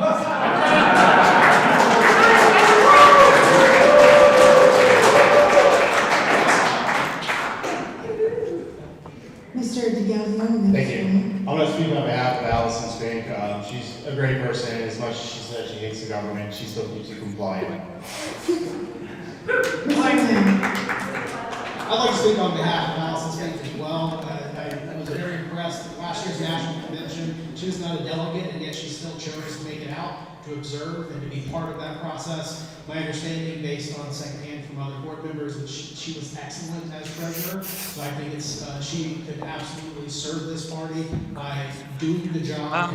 You can potentially reply to them, but otherwise it's at in their username, Richard. Thank you. Thank you. Yes. I would like to speak for Ms. Spink. S-P-I-N-K. Spink, okay, sorry. Thank you. I would like to speak for Ms. Spink as well. I know that Peter Rutledge has been a very good candidate for the Treasury. Please don't leave me here. So, I would like to say that I do think that I would like to see a woman on board as well. I can't see. But yes, I'd like to see. I would hate this if every speech endorsing me was just, I want to see a woman on this board. Not that it's not. I would like someone with a vagina on this board. That would please me. It would please me to see someone who has a clitoris. All right, anyone want to speak for Noda? I love Noda. Mr. Webb. All right. With that, we'll close the nominations. Just pretend to notice a woman, for fuck's sake. Covered it. So, we're going to go in the same order for voting. Rutledge, Spink, Noda. If you're voting for Mr. Bennett Rutledge, please stand, show me your wristband, and we'll get you counted.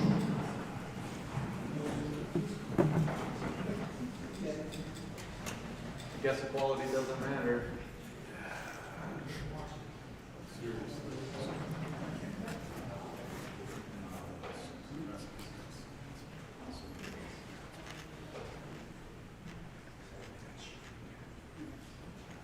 What are we looking at?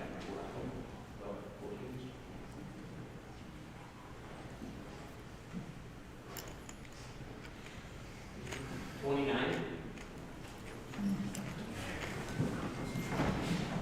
All right, if you're voting for Ms. Spink to represent diversity and inclusion. I think counting and not diversity. Get out, get out. Okay.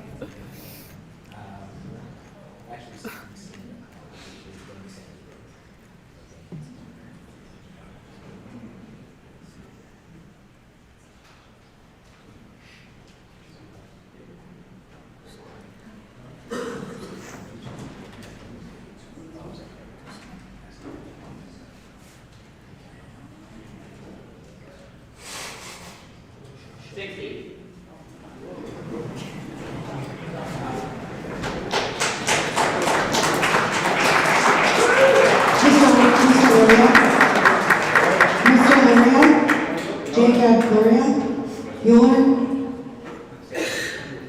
Would you come? Would you approach? Yes. Yes. Did we vote for no? We're not yet. Let's open the floor. We're not opening the floor, sorry. We are going to take a vote for Noda. If you don't like anyone. She is actually a real libertarian, and this literally proves it. Okay. You know, I did wonder earlier, does any elected official vote against themselves? And now I have. And I voted against you last week.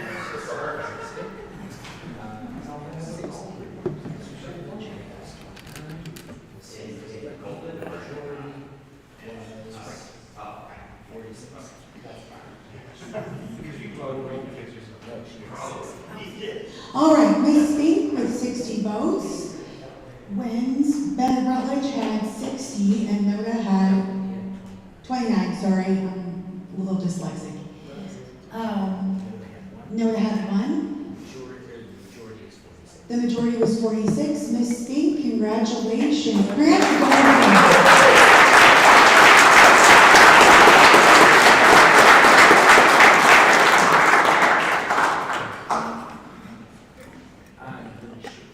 Madam Chair? Yes, Ms. Harless. Since we do have time, can we move on to the next office?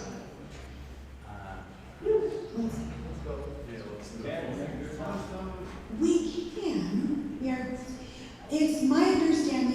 what we passed for these elections was a standing count for just the 4. Yeah, I was going to make another motion if we were going to move on to the rest of the board.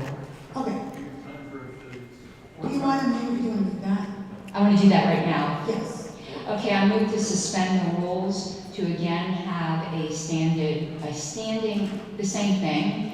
Also, that the rest of them can be elected by plurality, since our officers are distinct from our directors in the bylaws, and it's only officers in Robert's rules that have to be elected by a majority.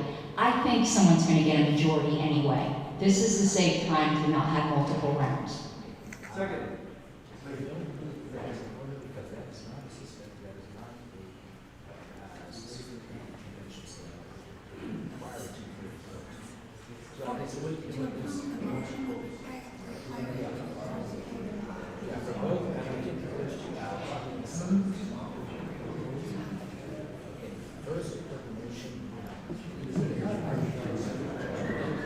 Okay, Madam Chair, I'll split that into two, and because I'm looking to save time. Yes, I appreciate that. Yes, because I could always make the other one later, and I think someone's going to get a majority.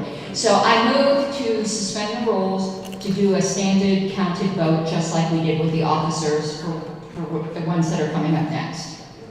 Okay, there's a motion. Is there a second? Second. All right, so we're going to move to do the rest of the elections following the procedure we just have been doing. So I'm going to do a voice vote. So if you support suspending the rules to doing the elections the current way that we've just done them, say aye. Aye. And now, those opposed. The ayes have it, the motion is adopted. And I do think we have time for affiliates before lunch. So let's knock it out. I open the floor. I guess I gotta open the floor. I open the floor. Oh, Mr. DiBiaseo. Madam Chair, I move to amend the list, the delegate list. For additions to Correct, yeah. delegates that have been credentialed. Yes. Will you please read the names? It's Travis Nix. Here. Just one? Just one. Oh, okay, I was expecting more, sorry. All right, so we have a motion. One Travis is enough. Is there any objection?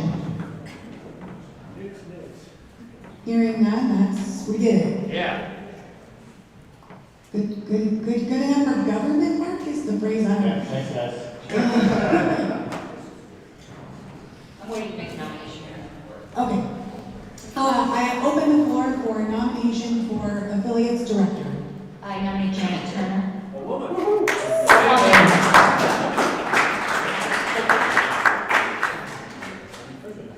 Are there any further nominations?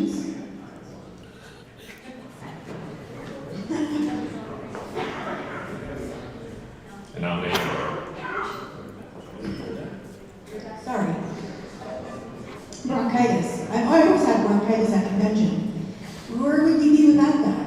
All right, so we have a nomination for NODA. Are there any further nominations? All right, I'm closing the floor for nominations for affiliates director. Now I'm opening for nomination speeches. Sorry, I'm very hungry. I'm losing my train of thought here. Ms. Turner, you have 5 minutes for yourself or any supporters you'd like to split between that time to speak to your nomination.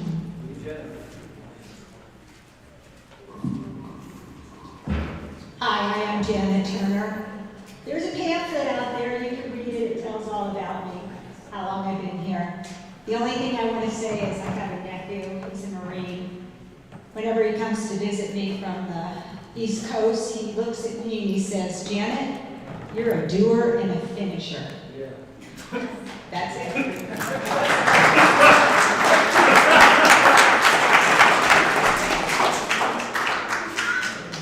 Mr. Hubert? I'd like to speak in favor of Ms. Turner. So I've known her for a number of years. I don't even like her, but she's better than nobody.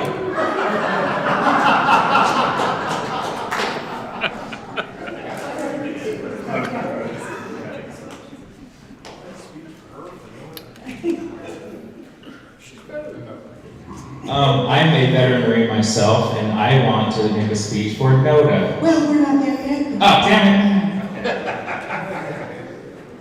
Mr. Johnson. I would like to speak on behalf of Janet. First of all, you wanted females on the board, and well, nobody is female, at least to the owner in the room. So it's female here, but I recommend Janet.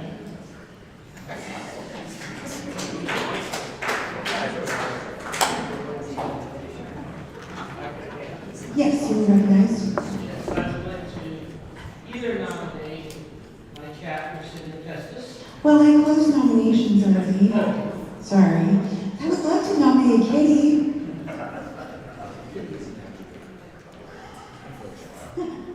Just a quick speech. As the previous affiliates director, a lot of our problem is membership, and I'll be running for membership later this afternoon. The reality is most of our libertarian activism is concentrated here. We just need to be recruiting more in other counties if we want to have county affiliates. I'll be handling that, and I'll be voting NODA. So I advise everyone else just keep with the Chainsaw Caucus and what we've been doing. I helped get the Pueblo affiliate re-affiliated while we were here and more functional. We got rid of Boulder, and we're looking to re-affiliate Welch shortly as well, which is a project I'll be seeing through. So we're still looking at growth through our side, and yeah, that's our recommendation. Thank you. I guess I'll open the floor for NODA. I'd like to speak on behalf of NODA. Okay. James Wiley, Secretary of the Libertarian Party of Colorado, for a few more minutes. The Article 2, Section 1 of the United States Constitution says, no person, shall be eligible to the office of president. So I think NODA's in our Constitution, we should vote for NODA. Nice. Hi, I'm Josh Metzel. I would also like to speak to NODA. I was considering a run, but I definitely don't want to do it. Especially not considering the changes in party leadership, which are off to my taste. That being said, vote NODA. My name is Kurt Wildhorser. I'm the Vice Chair for El Paso County's Libertarian Party. I am voting NODA and would encourage others to vote NODA. Janet says she's a manager, but for El Paso County, when she lost the vote, she stopped showing up. She hasn't been around for 2 years. She's done nothing in that time. Even some of our previous membership, who is an ally of hers, would talk about how she doesn't show up and she'd rather go to cycling classes. So I would raise a decorum point of order at this moment. Okay.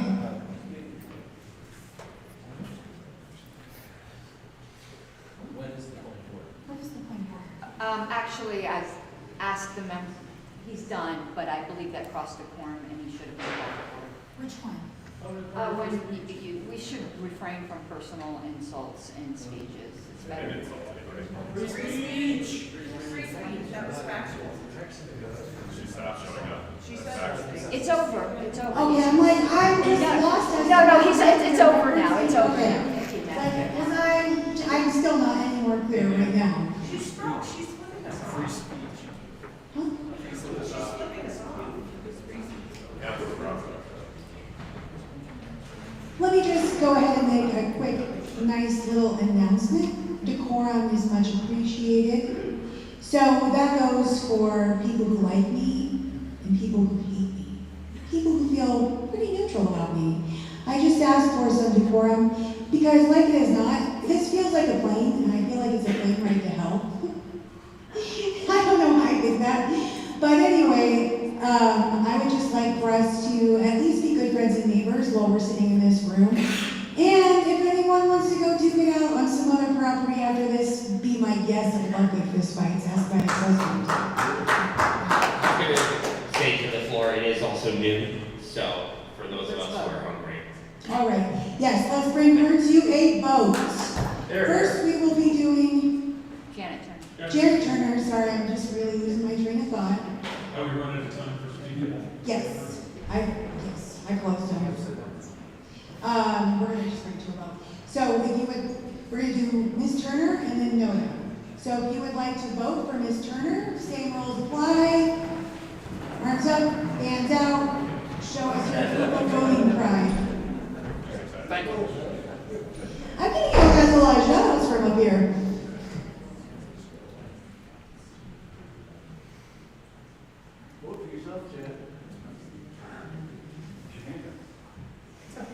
You don't have a hand up, there you go.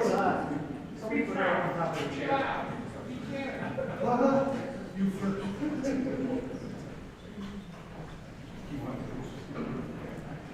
50.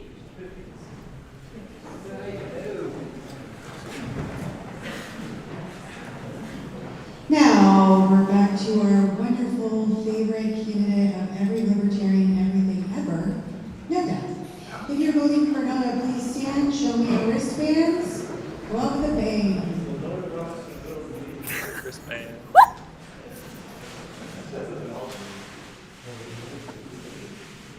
I'm surprised.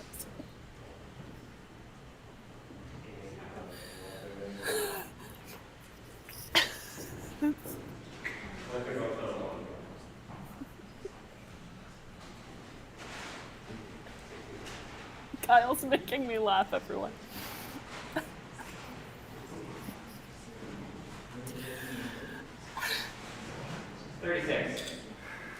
I referred to the chairs up top earlier, Chris, as the cuck chairs. Because they're so weird.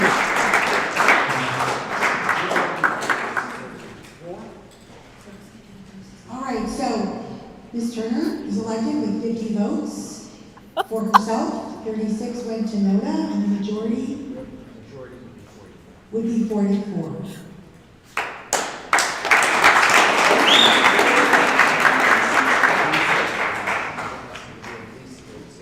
So we do have a scheduled recess for lunch. I don't know about you guys, but I really need some food to keep my train of thought going.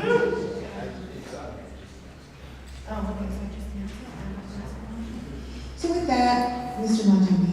Are there any seats left for the lunch, and who is the speaker? You know, it's much shorter, Kyle, when I paste it into my notes app. Do what? I said it's much shorter when I paste it into my notes app. The esteemed and great patron saint of the Libertarian Party of Colorado, Hector Bruce. And I already sent you a text on this. And our President Jim had a good one. Is this blackmail for you or me, though? You what? Is this blackmail for you or for me? Oh, it's absolutely against me.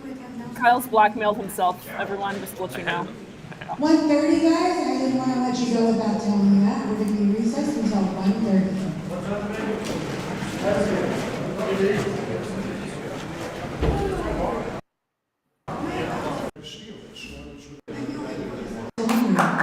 Anything like that, other than say aye. Hearing none, we'll close the nomination. Oh, let me just check about quorum. We should do that.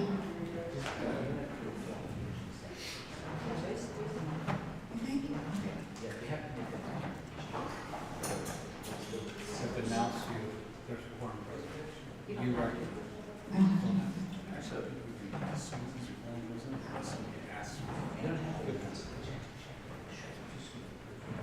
Okay. All right. Now we will move on to nomination speeches for the campaigns director. We will put Mr. Johnson first and then Nova last. Hey, good afternoon. My name is Joe Johnson. I know most of you know me. Those of you who don't know me, we're probably just friends we haven't met yet. I joined the party in 1999. I was involved in many candidate campaigns over those years.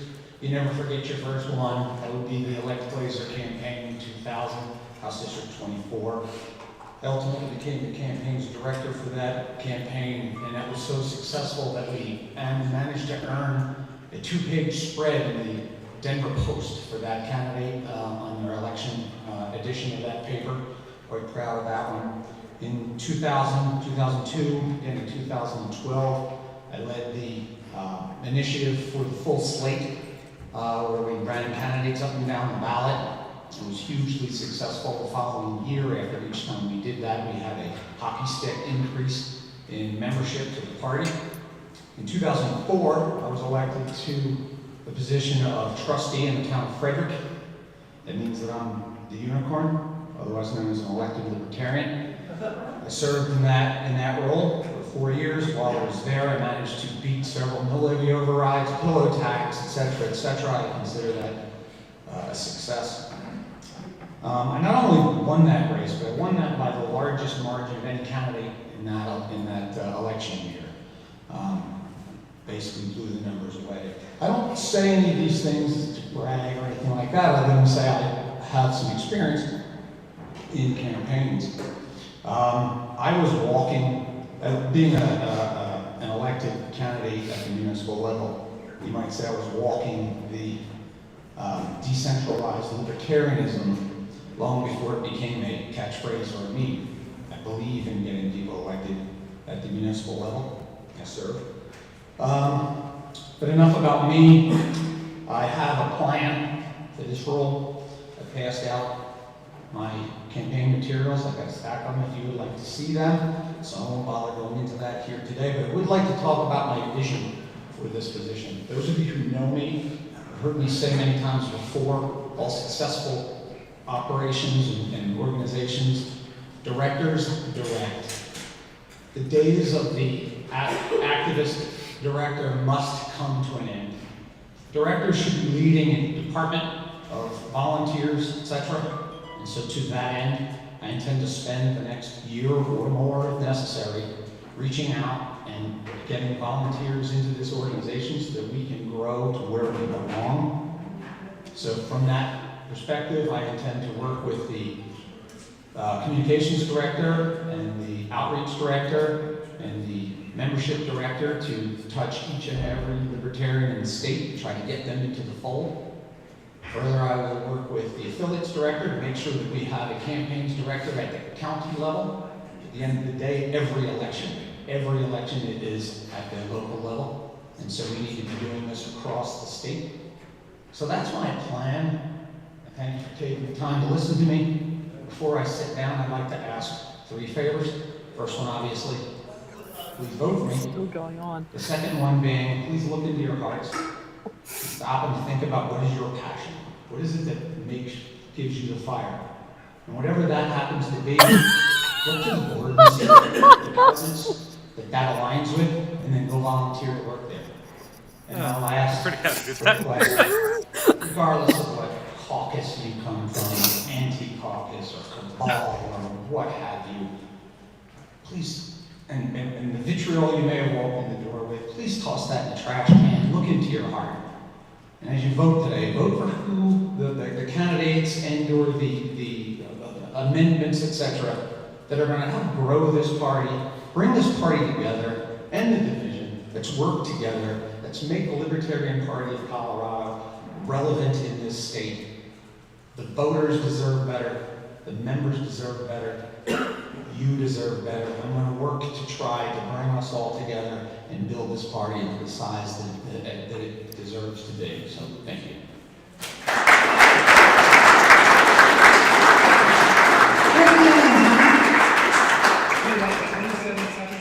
27 seconds. Can we split you guys between 27 seconds? Yes, I got 5 seconds. Good. It's not very often I have an opportunity to say anything nice about Joe. But this is one of those times. Vote for Joe. Joe, you need help. You call me.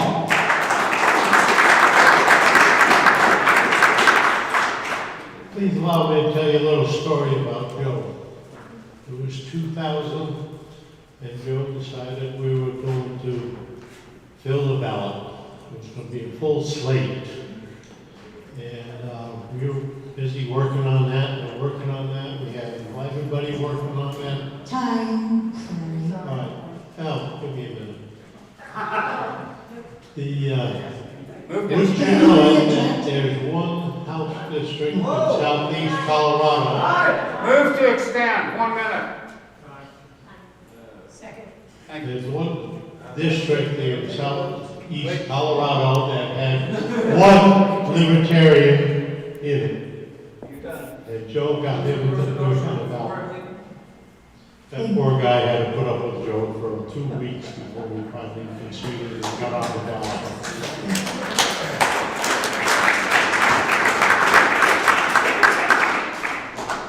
Anyone, would you like to speak for Nova? She needs a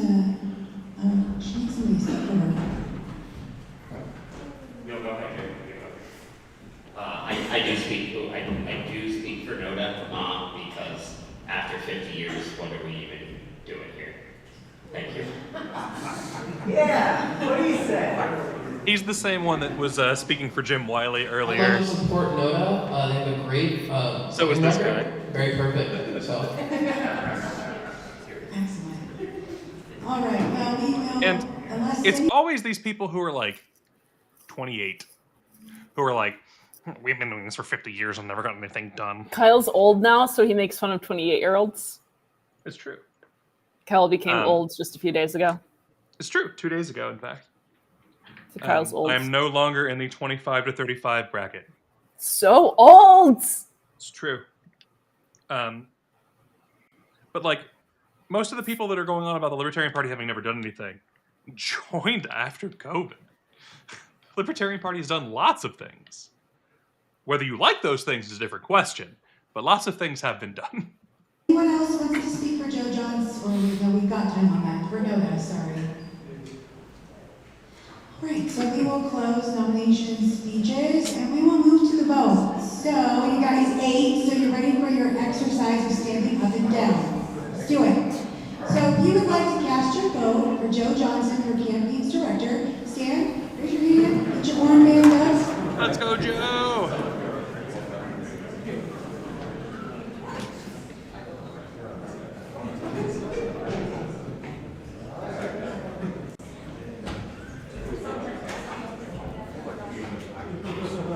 Yeah, you are. I do appreciate that Wayne is standing in solidarity rather than just voting. You see this? Yes. That's better than the Trotsky salute, so I'll give him that. Oh, yeah. Yeah. I agree, Wayne. 55.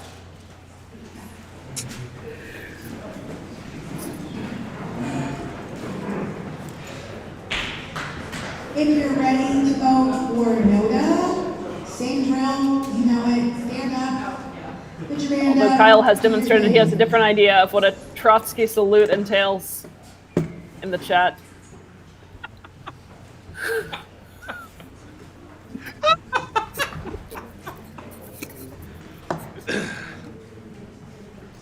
I've had to suffer through it, as well as it's suffering through me.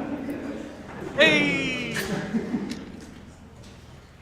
18. You're very imaginative, Kyle. I'll give you that. So, with What is it? You're very imaginative. Is this a Trotsky joke? No. He's very imaginative. with a 32 as the majority vote. I'm the imaginative one. Mr. Johnson, you are the campaign's director.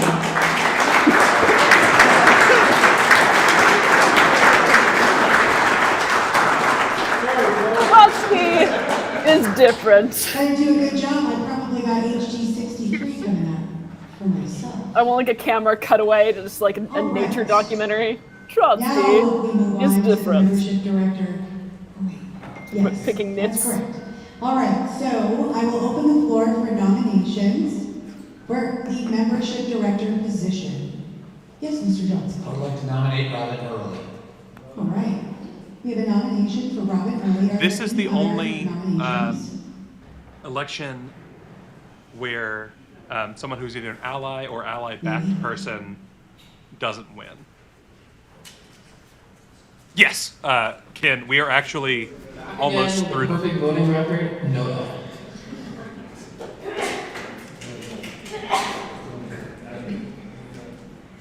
And I would like to nominate Mark Nielsen. All right.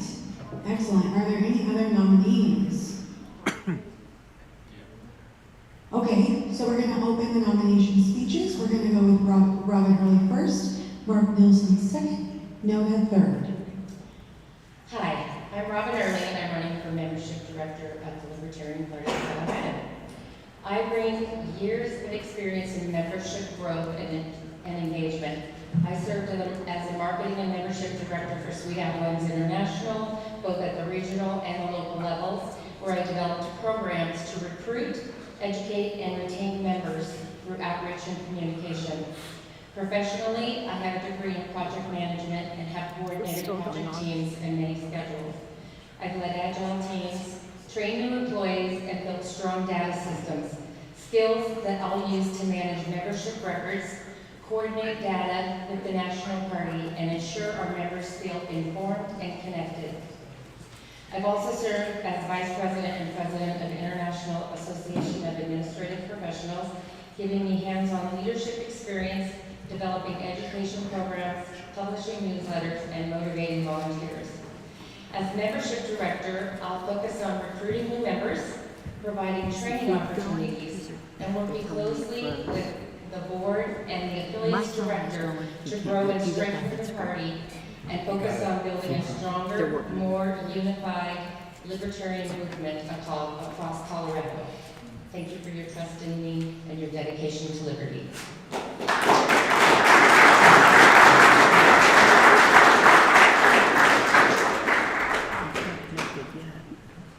Thank you. All right. Mr. Nelson. Great. Hello, my name is Mark Nelson. I am your other candidate for Membership Director for the Libertarian Party of Colorado. I have already served on this board as the Affiliates Director for a bit, successfully growing a couple of new affiliates and disaffiliating some problematically disorganized and borderline non-existent ones. I've also been the state chair for Young Americans for Liberty here and state coordinator for Students for Liberty for a long time, and as a result, I have tons of experience in the youth movement and actually keeping young blood in this party and keeping it alive going forward. It means literal young blood. He just like takes their blood and uses it. Most of the other activists in the country. I Leadership Institute Youth Leadership School, the Foundation for Applied Conservative Leadership, and have extensive connections just across the Liberty movement through my years going to various events and working with some of the highest leaders in our movement. Please vote for me for Membership Director. I have a great record. I was in fact the top recruiting state chair with Young Americans for Liberty, and I have a great record of recruiting people, bringing them in, and making the change we want to see.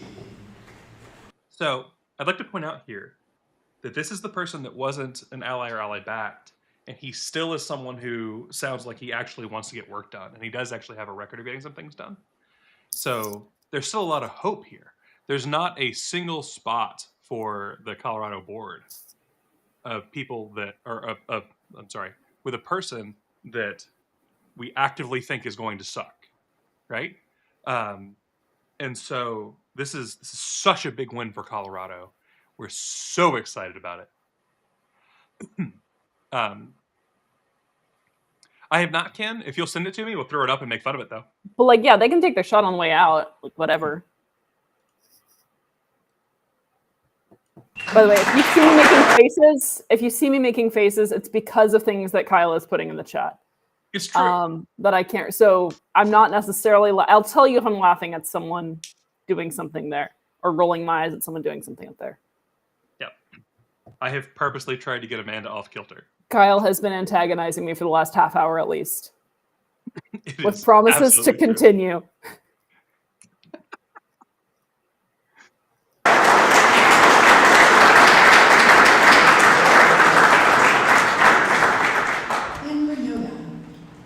Actually, I'm going to speak on behalf of Mark Nilsson. He is someone I fought really hard for to join the Liberty Movement and Young Americans for Liberty. I've seen him be incredibly successful, not just with young people, but among adults and voters of all ages. What is up with this guy's eyes? Involved and staying involved. I was gonna ask whether he was related to Austin Martin. I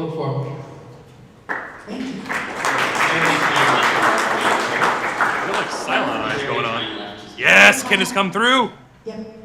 I also just want to speak real quick in favor of Mark.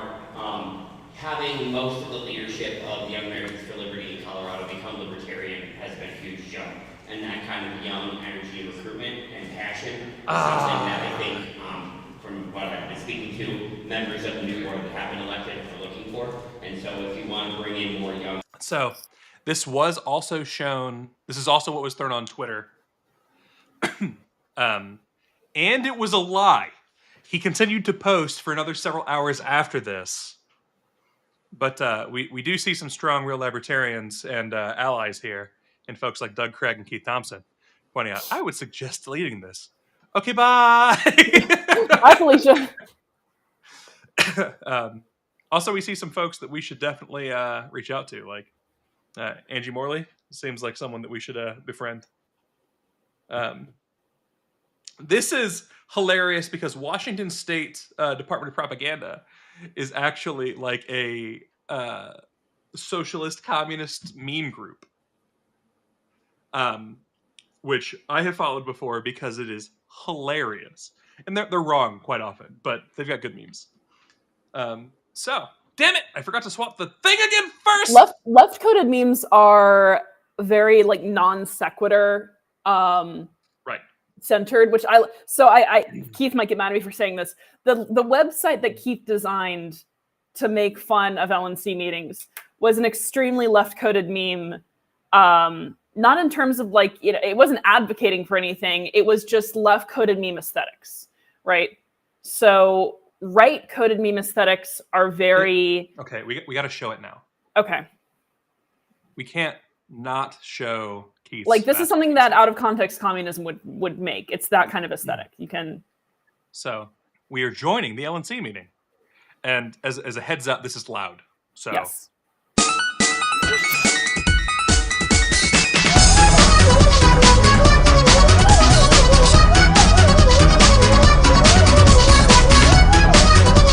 Okay, so I'm muting the Nyan Cat part. And it mutes, and then it tells you that you need to restore members' rights. Yeah. But so then you see the things that's just going. It's better on mobile, by the way. On desktop, it's even funnier because it's off center. But right. I also love how Pat's head gets closer and closer to the screen. If you watch this long enough, as I have, it gets closer and closer so that it can. And at some point, it just is eventually like. Angie is correct. While we are going on about different things, you should take the time to hit the like button. So share, subscribe, please. This thing is funny. Like, so this was not Pat's fault. Yeah, can you? I want to hear the Nyan Cat. I'll just turn this down. Never mind. Me mute it because it's really loud. There we go. Okay.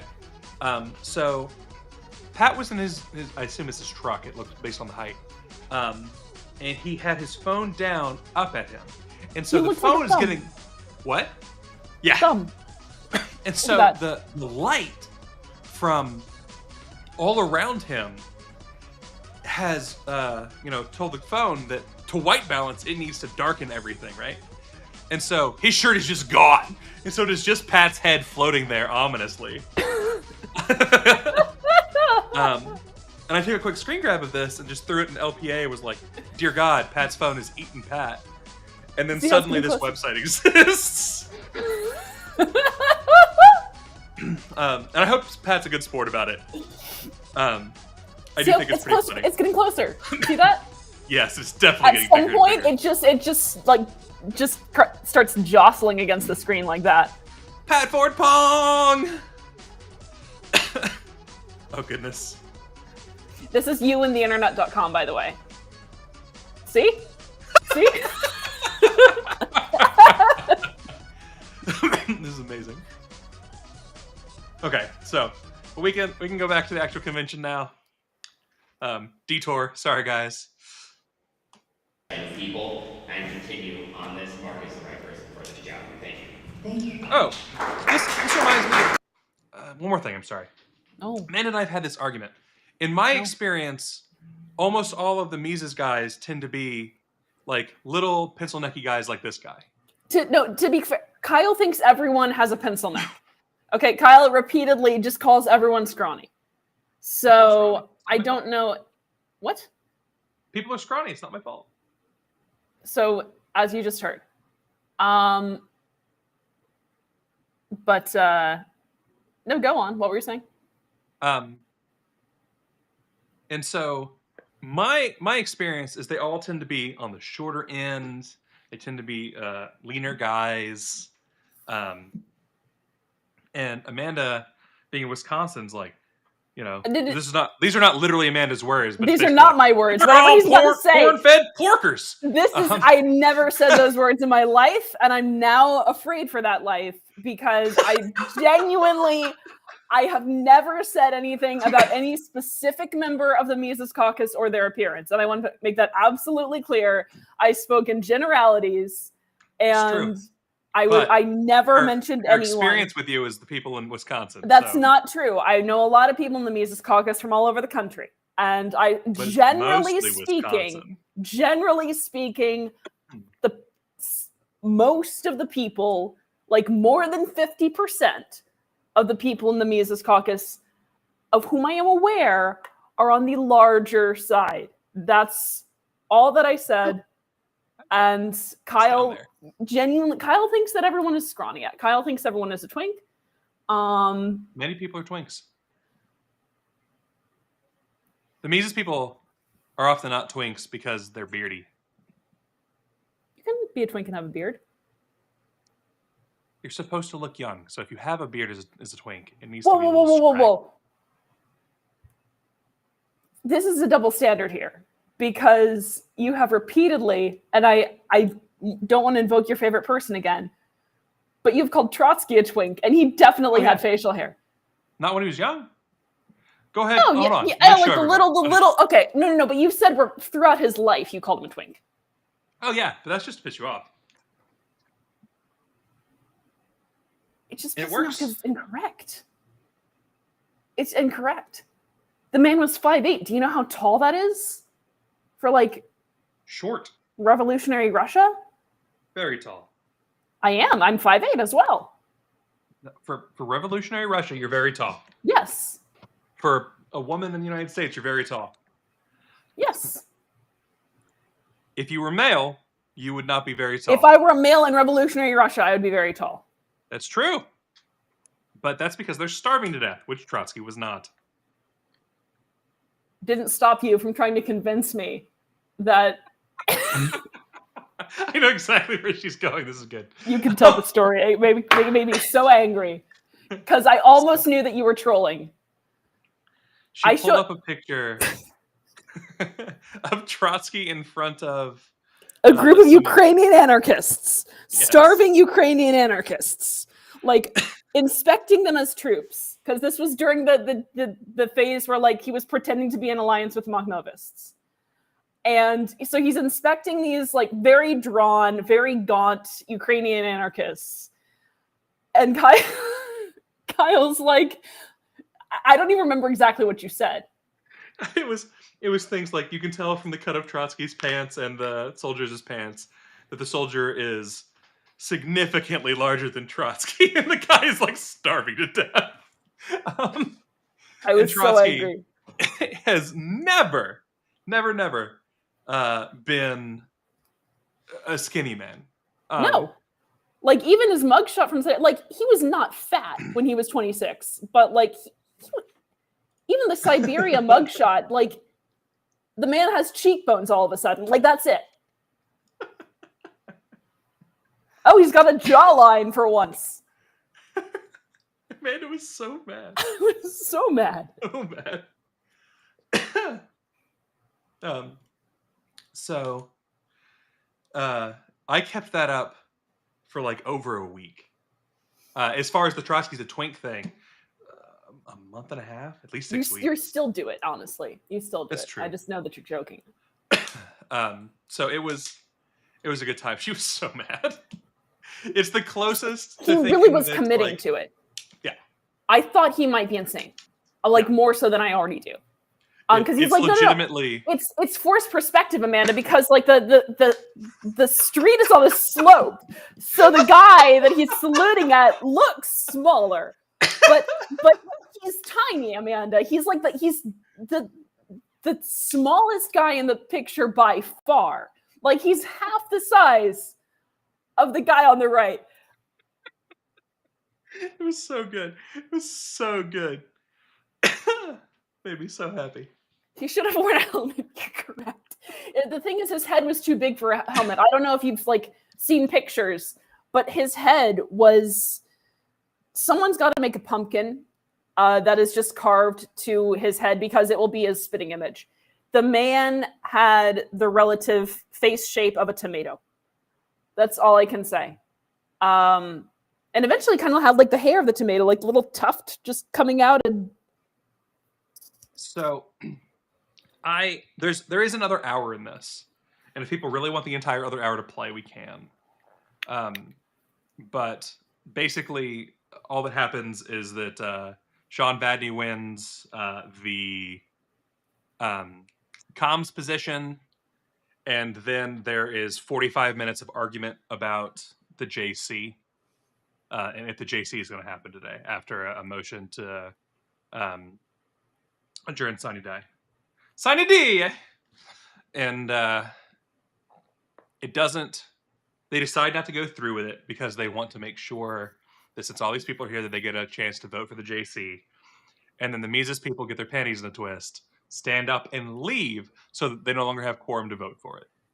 And like that's what's left. mm-hmm. So there's no JC.